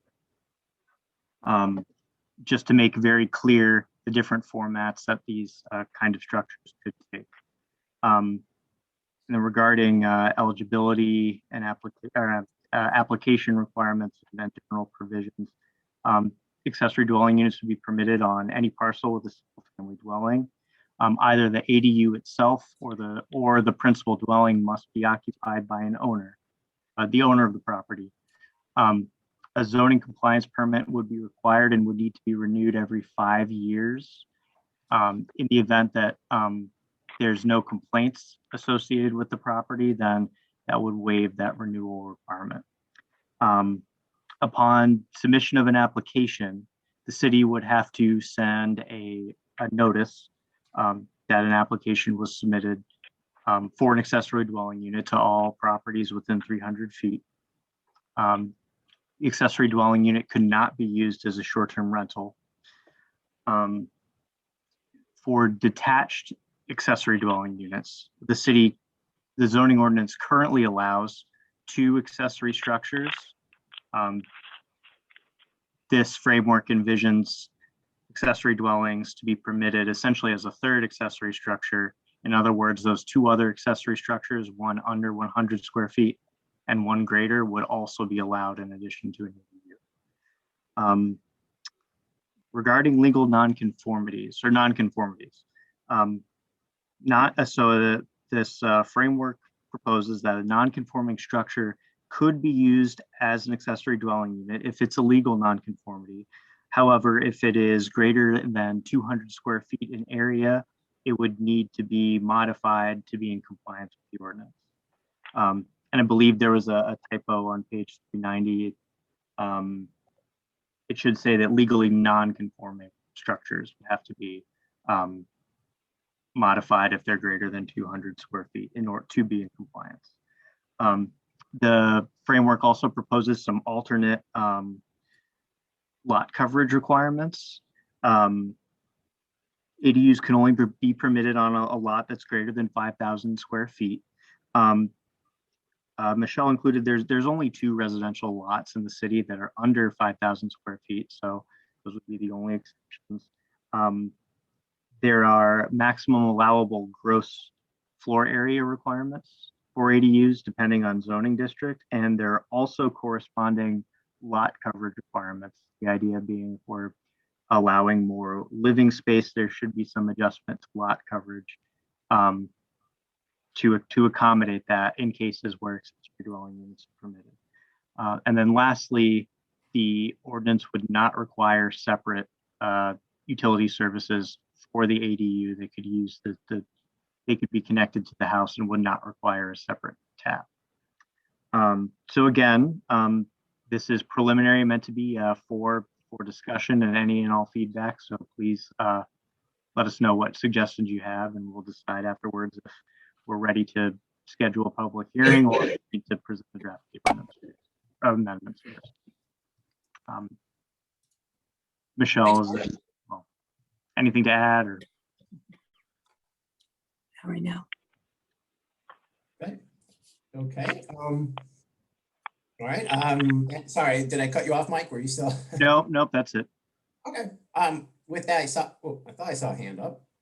Oh, there you go. Got it. So, okay, really briefly then, I guess, yeah, we're in the full discussion here. And as Mike said, that we can choose to set a public hearing for this for next month. We can also bring it back for additional discussion after our input and the staff makes any revisions.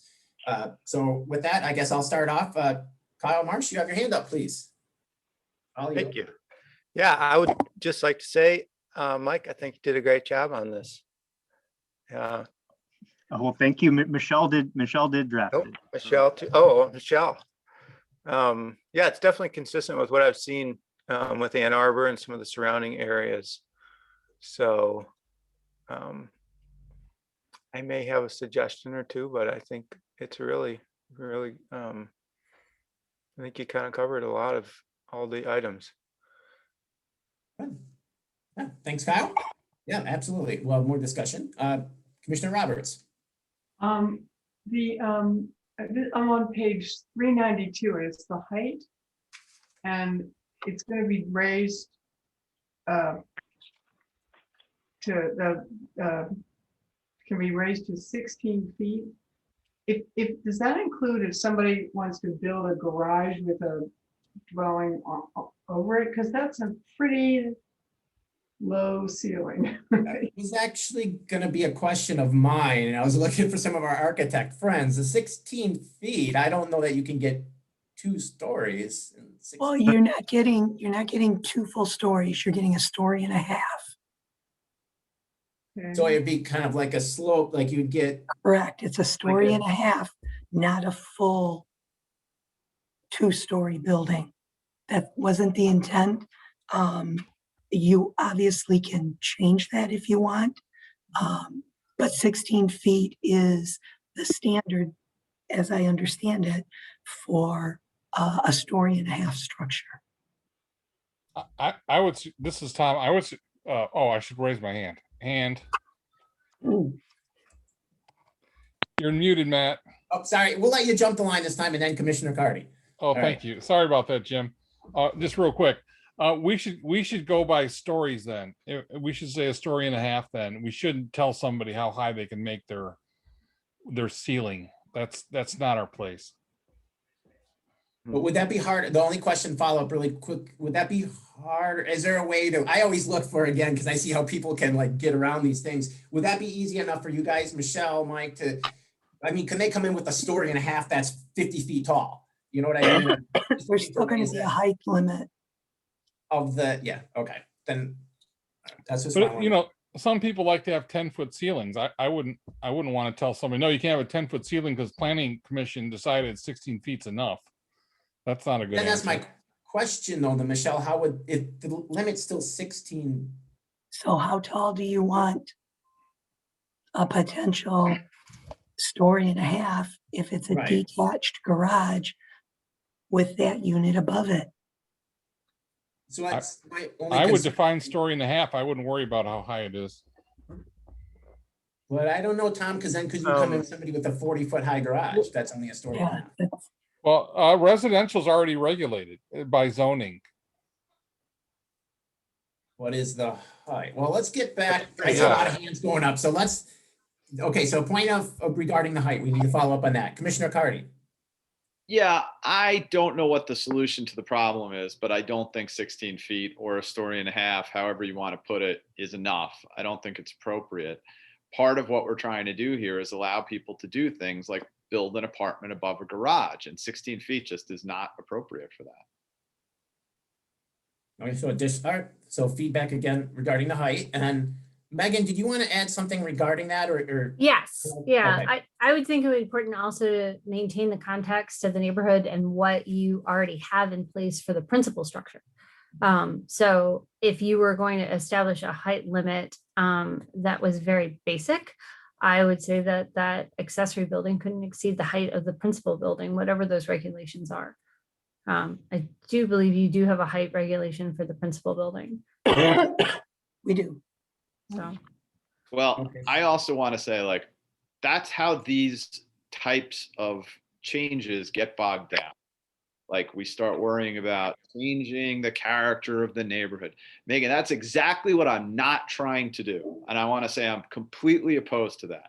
Like, if we wanted to do that, we wouldn't be approving accessory dwellings. Like, So I reject that. I just, respectfully. Yeah, yeah. So, it's just that you have regulations in there for the principal dwelling. And so there's a height limit there. And so then a choice would be, does that accessory dwelling unit, or if it's a detached unit, is that allowed to be higher than the maximum of the principal building? Because when you don't have something, if it's a story and a half, it's going to be the odd character, but there could be violations and then you have a hard time dealing with it at that time. And I know, I just want to be clear. I'm not saying they shouldn't have to follow whatever codes and laws we have. I just hate that phrase, like character of the neighborhood. Like that's not, I mean, if we wanted to do that, we wouldn't make any changes. Precise. Okay. Noted. Thanks. Yep. No. So Megan, do you have additional? Nope. The height? Okay. So we got more hands. All right. All kinds of hands. Michelle, are you typing or are you going to comment? I'll comment. I'll make it easier. So if you look at both of those, the attached and the detached, the attached one is fine because it's already tied to not exceeding the height of the principal structure. I can take out the mention regarding the 16 feet and just identify that a detached structure can't exceed the height of the single family dwelling to which it's the accessory. So just keep that last line and get rid of the rest of it. Does that make sense? I mean, I think so. I mean, okay. Okay, so let's get through. I got some additional, I think, Commissioner Hubbard first, and then we'll go to Marsh and then Phillips. So Commissioner Hubbard. Okay, thanks. I think some of what I was gonna ask got answered in there by Megan and just Michelle too. But like anecdotally for me, because I don't know the ins and outs of the code yet, there was that garage that was built around the corner for me on, Fifth on the alley. And it's very tall and very large. But I think what I'm sort of sussing out right now is that it's the height of the principal dwelling. So I guess I'm sort of on this same page, like with others saying, I mean, if we're going to allow that to be that large, how can we, if it's in line with the principal dwelling, how can we regulate by height? Does that am I making sense? That was, that's what's key and why they were able to do that. They had It's connected. It's connected? And then you can go as high as the house. Wait, it's connected? Yeah. Yeah. Oh, okay. Sorry. Okay, so connected, you can go the height of the house. It's not actually detached at that point. So But even realize it was actually attached. So okay. But even the detached wouldn't go higher than whatever that principal structure was. Because if you only have a 1-story principal structure, why would you have a 2-story garage? Unless that's something you want to allow. I don't mean to create a conversation where we don't need one. I really didn't realize in my mind that was detached. No, you're fine. Why? Conversation. Okay, Commissioner Marsh. Sure. Okay. Yeah, this is a tough call because you don't, I mean, if the house has an upright structure and a character to it, and if you're trying to design something that goes with the house, the last thing you want to have to do is do this kind of flattened out looking ADU. You might want to pull off of that vertical, character that the house has. So I think 16 is getting a little low. I mean, just for reference, I think our district allows 35 for the house. Am I mistaken there? Kyle, I'm going to remove that sentence so that number isn't there anymore. Oh, okay. But I mean, does that mean it goes back to 14 or can it just go? No, it'll just, for a detached structure, it'll just say, at no time shall the detached ADU exceed the height of the single family dwelling to which it's an accessory. And I think I think we're getting there. The only thing I could see is that, let's say somebody has a ranch and then they want to build this, new garage with a little apartment above it so they could live there while they're, renovating their ranch and adding another story to it or something. Yeah. Well, You that's see a what I mean? different, that's a different thing though. You've got two things tied together. This ordinance would allow something like that. The question that you all have to determine is are you going to be okay with a 2-story garage and a single-story principal structure? I don't know yet.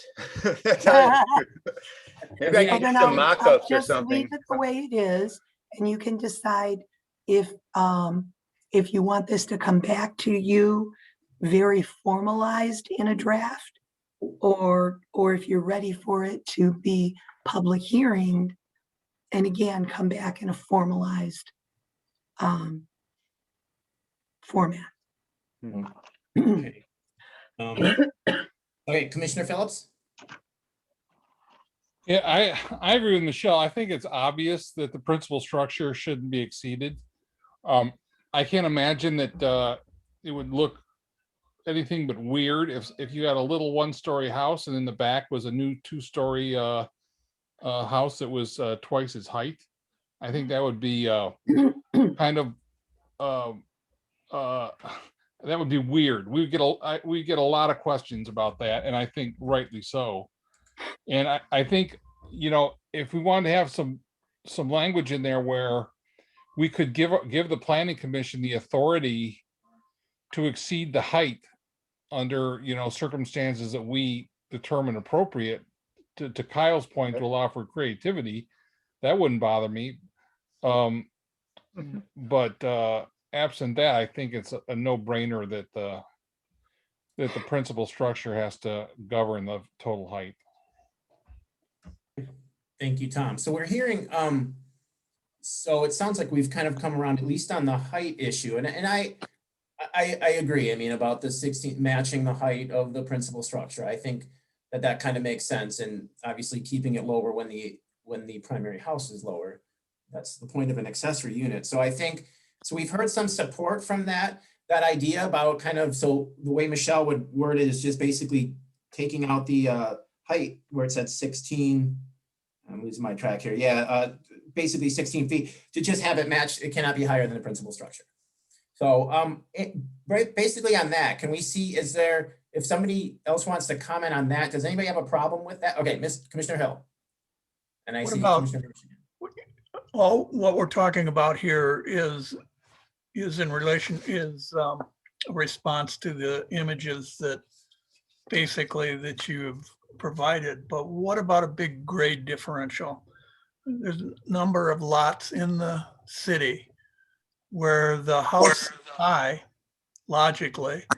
And if I were to put my accessory building more than that, I could, if we just use it, and I don't know how to solve this, but if we use that reference, what do you do in that case?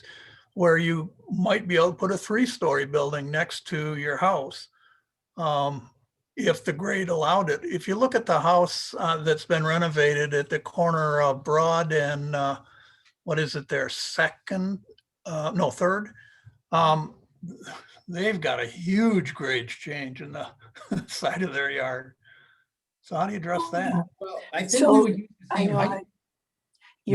you're still gonna put, in addition to the comment about not exceeding the principal structure, you're gonna tie it back to the maximum height within that zoning district. So that's gonna go back to the schedule of regs. And that is a distinct way of how do you measure those heights for the building, correct? From finished grade and things, because I know from working in Harbor, that's a big issue with the hills and the slopes and the walkouts. So, but that's a great point, Commissioner Hill, about the height. I've got another couple of questions, Yes. clarifications things. Under, on page 390, short-term rentals, does it define anywhere what that is? In other words, my short-term is the same as somebody else's? our short-term rental ordinance is defined Okay. very specifically in the ordinance. Okay. And my second question is on page 391, the detached ADU, the 5-foot dimension. If it's not, as I say, if it's detached from side or rear lot line, that seems very light to me. Is that standard? Hold on just a second. You're talking about number 5 setbacks? Yeah, 5-foot setbacks number 5B. Yes. It's similar to our current detached accessory structure setback requirements. So those need to be set back 3 feet from any lot. Okay. So I increased it the width of a sidewalk, basically. Okay. Yeah. Okay. I was gonna, do you have additional questions? No, I Commissioner? don't. 'Cause I was gonna, and I know Commissioner Marsh, I know you have your hand up, but I wanted to kind of, because one of my issues was regarding that setback. So, and I think it flips back to it on page 390 on the development regulations. It says conversion of an existing, and it says accessory dwelling unit, but I think that's probably supposed to be structure, right? Conversion of an existing structure. Yes, thank you. And then, but, so there's this whole thing about conforming and non-conforming, and like item B there, it says the non-conforming that was constructed after December 31st, 2021. But non-conforming for what? Because you're not gonna allow someone to construct a non-conforming building. Like people never do anything they're not supposed to. But nowadays, I mean, aren't we, I mean, I guess it seems weird that we put that caveat in there, because if somebody builds it, or does that refer to the 5 feet? Like if you build something at 3 feet, then it's not, like I'm confused that we call out something specifically if people build their properties wrong. Why would we say? I don't know what that's. I can take it out. Well, I guess I don't know. I'm kind of confused between that and even kind of. I think it goes to the point of what it is you're trying to overall accomplish, allowing ADUs. And if somebody's done an accessory building, excuse me, without getting the proper permits and let's say somebody built an accessory structure, sold the property, and the new property owner comes in and wants to do an ADU. Well, they didn't create that. Do we just automatically say, yep, nope, can't do it, it's illegal, get rid of it? Or do you try and work with them to find a way to make it happen? And I think that's the premise of it. If in the end you don't want it, we take it out. Yeah, no, I mean, I guess it doesn't, I was kind of thinking a different way, and I was gonna relay that back to the 5, so the 5 feet, and you said the detached building, because right now you can have accessory structures 3 feet from the property line. Correct. So, and that's similar to like Ann Arbor is 3 feet, any Right. accessory structure. And actually, just for reference for everybody, it's 3 feet, 21 feet in height for accessory buildings. And they can be 3 feet from the side of the rear property line. So, and again, as somebody who lives in an area that could most likely be affected by this and whose garage is less than 3 feet. But I don't even. That's why it says modified or new. So do we, I guess the 5 feet, do we care? I mean, Yes. and again, do we Yes. want that 5 feet in there? Or can we just have 3 feet? Does that make it easier? Well, that's the question for you all. I did the 5 feet, one, because it's the width of a sidewalk, and two, when the discussion of accessory dwelling units are allowed to be 3 feet currently, there was a little pushback from you. Okay, and I wasn't aware of that, so that's why I kind of That's why questioned. you since were we missed here. the meeting. Yep, okay, so that's was kind of my question. I mean, again, I'm fine with that, but I look at either way. I mean, I could see somebody look right out my window here that could potentially put one up that's 3 feet, but I was okay with that, but I understand 5 feet is I'm still fine with 5 feet. So that was my clarification question on that. And then I have one other one, but I'll go to, because I know Commissioner Marsh and then Commissioner Wise. No, Yes, Dustin was waiting longer than Oh, Kyle. you were, okay, thanks, Michelle. All right, Commissioner Wise, sorry. Oh, there you go. Oh, now you're back muted again. No. Yeah, but no, There you go. there you go. I was one of the ones that wanted a little bit further distance for the 5 feet versus the 3 feet, just to put that out there, because I think that's a good idea, especially when you're putting an accessory dwelling with noise and stuff like that. So I'm a fan of the 5 feet. And then my other thing that I have is when we go to, it's page 391, going to the lot area size, so B right there, for greater than 12,000 feet, is 960 square feet too big? So that's like saying if someone has 1,201 square feet, they can build a 960 square foot building, but someone who has 1,200 feet exactly No, could only build 760, right? 12,000, Yeah, Or 12, sorry, greater. 12,000. I'm sorry, 12,000 or greater. 960. 960, less than 12,000 but 7,800, 780. If somebody didn't like these, that's where they go to the ZBA. Okay. But were you saying? there I was guess what two- I'm saying, the greater than 12,000 square feet at 960 square feet, to me, I think that should be smaller. That's all I'm gonna say. I think, because if someone has less than 12, so if you have 11,999, you can only build 780 square feet. But if you have 12,001, you could build a 960 square foot. I just think, I think that 960 should be 900. Just my opinion. I just want to put that out there. I mean, I think I kind of agree with the 960 is a challenge. I think I because I believe my lot's over 12,000 square feet. My house is only slightly over 1,000. So I think in a lot of the lots in the older part of the city are quite large. I mean, I have a very deep lot. So I mean, I have pause about 960 because again, that's a pretty big structure. We're trying to go for accessory. I mean, I was going to reduce it to like say an 800 for, I don't know. So that was just my concern. I don't know a particular number, but I think 960 is rather large when a lot of these houses in the older city are barely 1,000 square feet. So, but anyway, so I know Commissioner Marsh, I want to follow up on that discussion, but Commissioner Marsh has had his hand up for a while. Thanks. I mean, I'd like to go on record saying that 3 feet is enough for the side and the back setbacks. We may just want to think about how far it is to a neighboring structure instead of to a property line. That seems to be a more useful measure to me. It's 3, but you got to be 10 from another house or something like that. And I don't see any of that in there.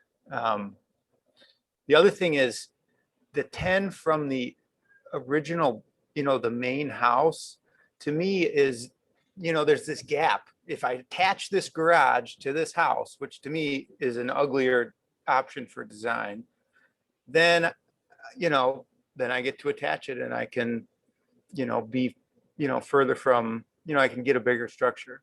But as soon as I move it off the house 1 foot, well, then I got to move it 10 feet. And to me, that's always been this thing where I'm like, what's going on here? I want this thing 7 feet or 6 or 5, and then actually that would let me move it away from that property a little bit more. I've come to the issue where it's like, wow, you got to be 10 off the house. I could be this much off the property. And it's like, if I could only move it a little closer to the house, why then I could do a much nicer design. So I've been stymied by that, and I guess a little sore on it. But to me, it's always felt like why 10 feet from the house? Fire safety. Well, you have now the option to do fire rated walls. That's regulated by the building code. I mean, it's not rocket science, and it's perfectly doable. I'm willing to take it to the fire department and champion it for less if that's what planning commission. Well, thank you. I mean, it's just, that's one of those things that 10 foot, it's like, we have the technology to fireproof things. And so there you go. Thank you, Kyle. No, very helpful. We'll have to come back. That's a follow-up discussion. We've heard some commenting less than 10 feet. So Commissioner Phillips, I think you were next, and then Commissioner Hubbard. Yeah, a couple things. I don't know why we care that much again about how many square feet somebody can build. I think we need to regulate things like we got to talk about height, setbacks, lot size, that kind of thing. And I think micromanaging the square footage of somebody's project is a mistake. Other than if we want to say we want to give it a minimum size, I would support that. And then the other thing, I think 3 feet is not wide enough. I don't know that you could even get a lawnmower through there. But I would say as little as 4 probably is.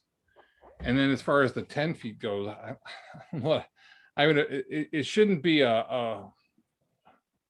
again, it's not something that should involve the fire marshal. It's something that involves the residential building code, as Kyle alluded to. That's all already taken care of. We don't need to regulate something the building code already governs.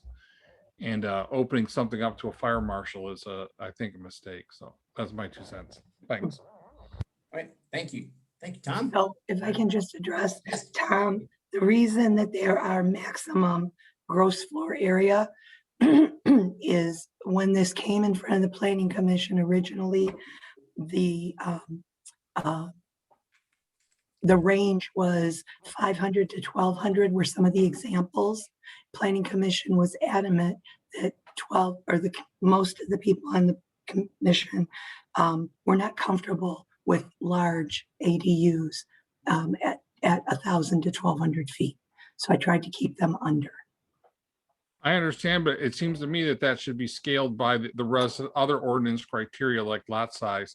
So if I have 50 acres, who cares whether I have 1,200 ADU or not? We don't have 50 acres. I know we don't, but So the point is the same. It should be scaled to the project, not in my opinion, a one size fits all kind of thing. Point taken. So Karen Roberts has left the meeting. I was gonna say. Let's see. Yeah, she's leaving. She broke her wrist. So Was it because of Matt? no. Wait, what? She broke her wrist hitting the table just now? Or I mean, okay. Wow, poor Karen. Okay. All right, well, we'll move on. So let's see. Commissioner Phillips, is that it for now? Commissioner Marsh, I think your hand's still up. And then Commissioner Hubbard, I don't think we heard from you yet. Oh, yeah, there's so much just, we're all saying a lot of things right now. Yes. Tom, I guess I'll start with you and work backwards. I also do not appreciate micromanagement. Perhaps that's a side issue of my day job, but I agree that like the things you're talking about, like setbacks and the height and all that could dictate the square feet itself. I also think the 960 square feet, if we're going to say that that's going to be able to be regulated by the ZBA, wouldn't it make more sense to allow it to be bigger? And that, I'm sorry, you guys. I've like lost my train of thought. There's so many of these things. A lot going on. Yeah, there is. But yeah, if we're going to allow the ZBA to regulate it. Oh, the ZBA can only regulate based on a set of criteria in law. So practical difficulties, extraordinary circumstances, things like that, dealing with a lot. Okay, wait. Okay, so so I guess what I was thinking is like if we scaled the 960 down, then if somebody wanted it to be bigger, then they could go to the ZBA and argue for that, correct? Yeah, It could. I think perhaps there are provisions out there where to, in this case, exceed a certain area, that like we could include a provision that could say that has to come to the planning commission or something like that. Because if we're hung up on the difference between 12,000 square feet and 12,001 square feet, there's so much more, well, I actually don't know how much more we have beyond 12,000 square feet, but I agree with Matt that there's a lot of these lots in our area, the old village, where there's a lot of land and a very small house on it. So I just think, I don't know, I'd like to see the 960 scaled down as well. And then the 5 feet versus 3 feet thing, I think that the neighboring structure issue is interesting. I think that's a good thing to look at. I guess that's it. Thank you. Yeah, that was a good point, actually, that Kyle brought up that I didn't think, because I was struggling with that setback as well. I mean, I'm comfortable with the 5, and as I mentioned, I was comfortable with 3, but I think if there's a way that, again, I don't know how, I mean, the separation from adjacent structures, I think, is a big one, because there are some. Only if you've I don't got wanna adjacent structures. Pardon? Only if you've got adjacent structures in which to measure. Right. There's not So- going to be a real clear standard there. No, but I'm saying if they're I guess they're. All right, I'm gonna pass on that one for now. I will say that I feel pretty, and I know, Tom, you can virtually roll your eyes at me.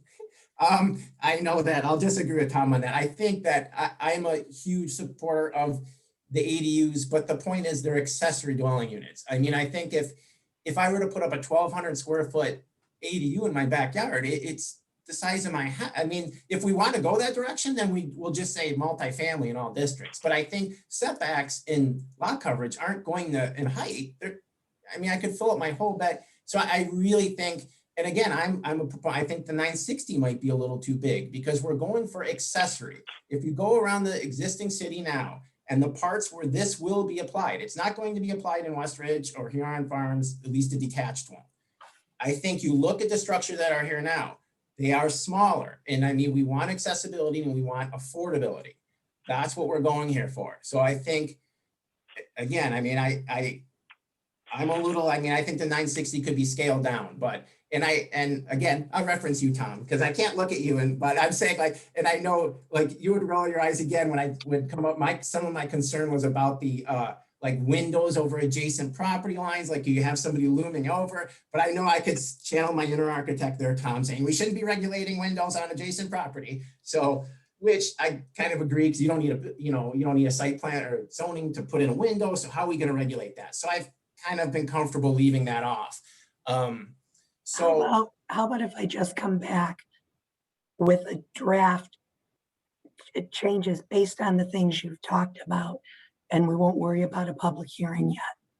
Yeah, well, that's what I was probably going to suggest. I think we've had enough to kind of chew on here that, and it's a pretty big issue. We're hearing a lot of good feedback, a couple of issues I haven't quite thought before. So, but, you know, and I will add too, I mean, again, I as I mentioned, I'm a proponent of the ADUs, but I think and looking, and as y'all probably know, my day job in Ann Arbor, and I think that right now we're going through really loosening, like opening up, well, it's the proposal for all ADUs in the city, basically. And I think that even what we did previously up to this point has not resulted in an explosion of ADUs.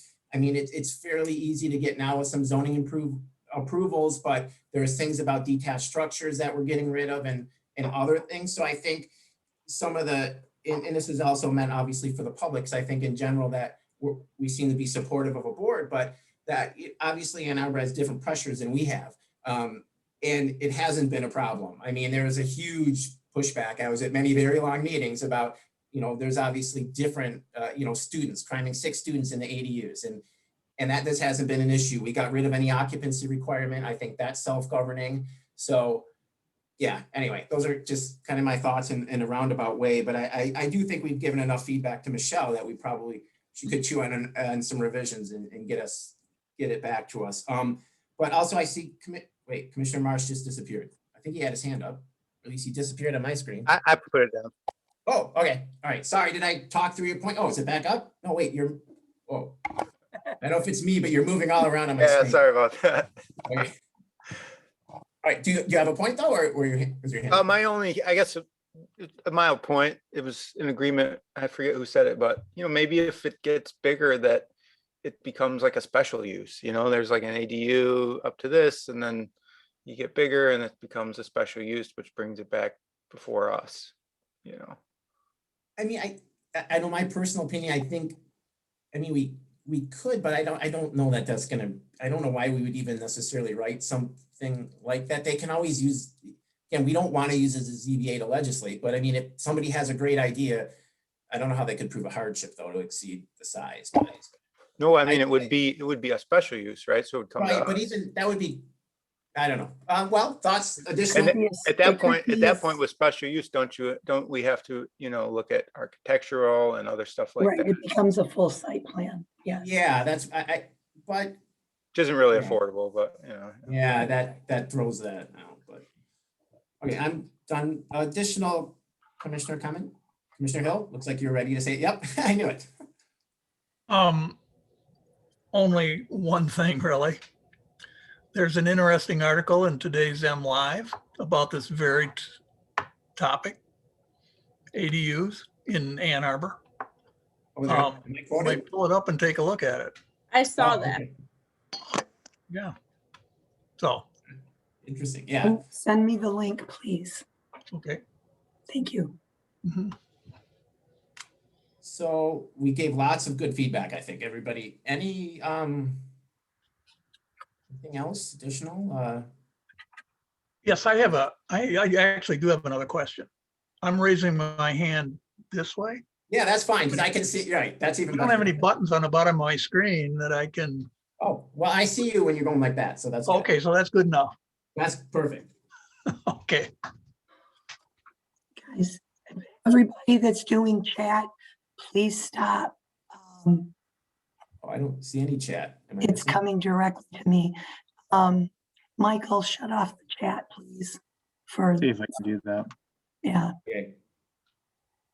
Yeah, okay, I don't see, all as right. much as I appreciate the assistance. Yeah, that, I we would can't agree have that if, everybody. right. So additional feedback for Michelle, Mike on this while we set them forward with some revisions and ideas. So I think then at this time, I don't see any additional discussion, so there's no real action that's required from us. So final closing thoughts, and then if not, we'll see this again back at the April meeting. Right, and it's a lot, thank you, Mike, Michelle, for working. I know there's a lot of different, and you hear different opinions going both ways on this, so we appreciate that. Just, you guys are doing your best, so we appreciate that. All right, so we'll move on from that agenda item for the next text amendment, self-storage facilities. This one may be a little less interesting, so Mike, we'll give it to you. All right. So at the commission's last meeting, the commission completed a section 307 review, use not otherwise permitted in the district for a self-storage facility in the I-1 district. And commission found it that be consistent with other uses in the district as a special use. So these proposed text amendments would implement that. We include a definition and the conditions recommended by consultants at that meeting as conditions of approval of any self-storage facility. Parking requirements are certainly, well, any of it is open for suggestion or edits.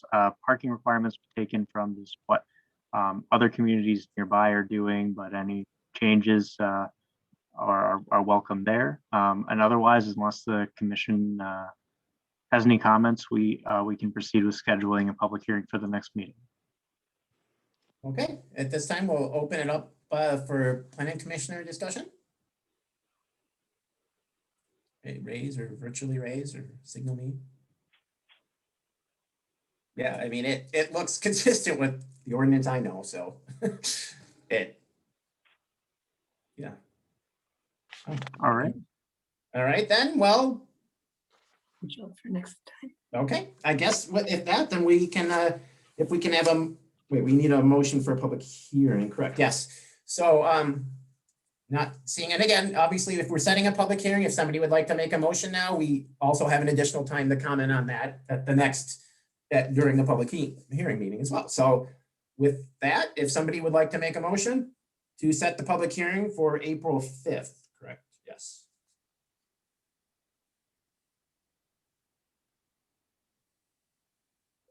Anybody? Motion? I'll make that motion. Okay. Move, you're setting the motion for the public, or making the motion for the public hearing, correct? April 5th? Okay, just want to make sure that was out there. Okay, so I'm sorry, who was the support? Me. Cardy? Okay, so moved Hill, support Cardy to set the public hearing for the self-storage facility zoning ordinance text amendment for the April 5th meeting. Any other comments, questions, discussion? Seeing none. Carol, I believe we'll need a roll call vote on this, please. Okay, Marsh, Aye. Hill, Yes. Phillips, Yes. Wise, Yes. Cardy, Yes. Hubbard, Yes. Kowalski. Yes. Okay, thank you all. All right, moving right along, and let's see, we've got our, sorry, it was the zoning ordinance update. Oh, there we go, from the subcommittee. Wow, this should be interesting. All right, subcommittee, or who will lead the discussion first, Mike, or is it just a subcommittee? Well, oh, Megan? Megan, were you going to, or? Mike, you can start and I'll fill in. Oh, well, the subcommittee reviewed new draft environmental provisions and started a discussion about form-based code. It was mostly just introductory to what form-based code is. And there was a lot of conversation about how the subcommittee will both educate themselves and the public before diving into the nuts and bolts of what form-based code to consider, which will be which they'll discuss further at their next meeting. Did you have anything to add, Megan? No, what just on environmental provisions, basically there are some enhanced performance standards, and also looking at for large acreage, having some requirements to look at natural features and taking that into account. We have some suggestions from the subcommittee about the size and scale of when to do those. So if you so look for those coming in the upcoming packet. There'll be some revisions to the draft that were in that. And then also talked about tree preservation and how that should be done, and for site plan only. And so there'll be, again, some tweaks to the draft that was given to them. The next two meetings, so April and May, will be about districts in general, as well as form-based. So if you have, please communicate to staff. If you are not on the subcommittee, any ideas that you have about those, we're asking the subcommittee to get information to us as consultants by March 15th, so we can incorporate that into anything that we're drafting. And then we're going from there. Okay. Oh, Great. pardon me, if I have questions or comments, Megan, on some of the things that are in here, I should just take them to staff, send them, email the staff. Is that correct? Yeah. Yep. And then they'll get them to me and we can go from there. I just want to note that some of those, that was a starting point and some of it's going to change. It'd be great to have your comments though before we incorporate those changes. Okay. And can we see, would we as a commission be able to see a summary of those comments, and if Commissioner Hill submits those so we can all see the individual? Yeah, that's why I figured if it'd be included in there. Okay. All right. So, I'm sorry, and I should know this, but I forgot. Who are our zoning subcommittee members again? You have Tom Phillips, Kyle Marsh, and Wah Hubbard, and also Karen Roberts. And Jamie Griffin. And Jamie Griffin from City Council. Okay, great. Chris Walker from ZBA. Thanks. Thanks, Mike. Okay, awesome. Okay, anything from the commission members want to share from that? Or committee members, I should say. Oh, she covered everything? Perfect. It was a good meeting. I enjoyed it. Right. Yay. Well, good. I thank you guys for doing that all. I see Kyle's hand going up. Yes, Kyle? Yeah, another great meeting. Karen had a lot of good suggestions on the environmental section we're about to jump into. That's going to get added. There was a lot of discussion about requirements for like what is it? Environmental, like site plan, like a tree plan and environmental impact and what that applies to. I think the general feeling was that as you get into larger projects, it becomes more applicable, and that for let's say you want to put it in an ADU, it may not necessarily apply to like a smaller residential thing. So there's still some figuring out, kind of where those lines go on that. That was, I think, most of our discussion. Then we did dive into some of the form-based stuff, and I have volunteered to put together. I've got some YouTube videos that we're trying to get like a crash course for people that can kind of bring them up to speed. So, I've got a million things I'm trying to whittle down that we can give. Yeah, visuals are so important when we're talking about form-based, obviously. And I volunteered to test drive that as the moron who doesn't know what. Yeah, Waz my test dummy here, so we'll get it figured out. That's right. She's my unsuspecting victim here. Let's YouTube playlist. Well, thank you for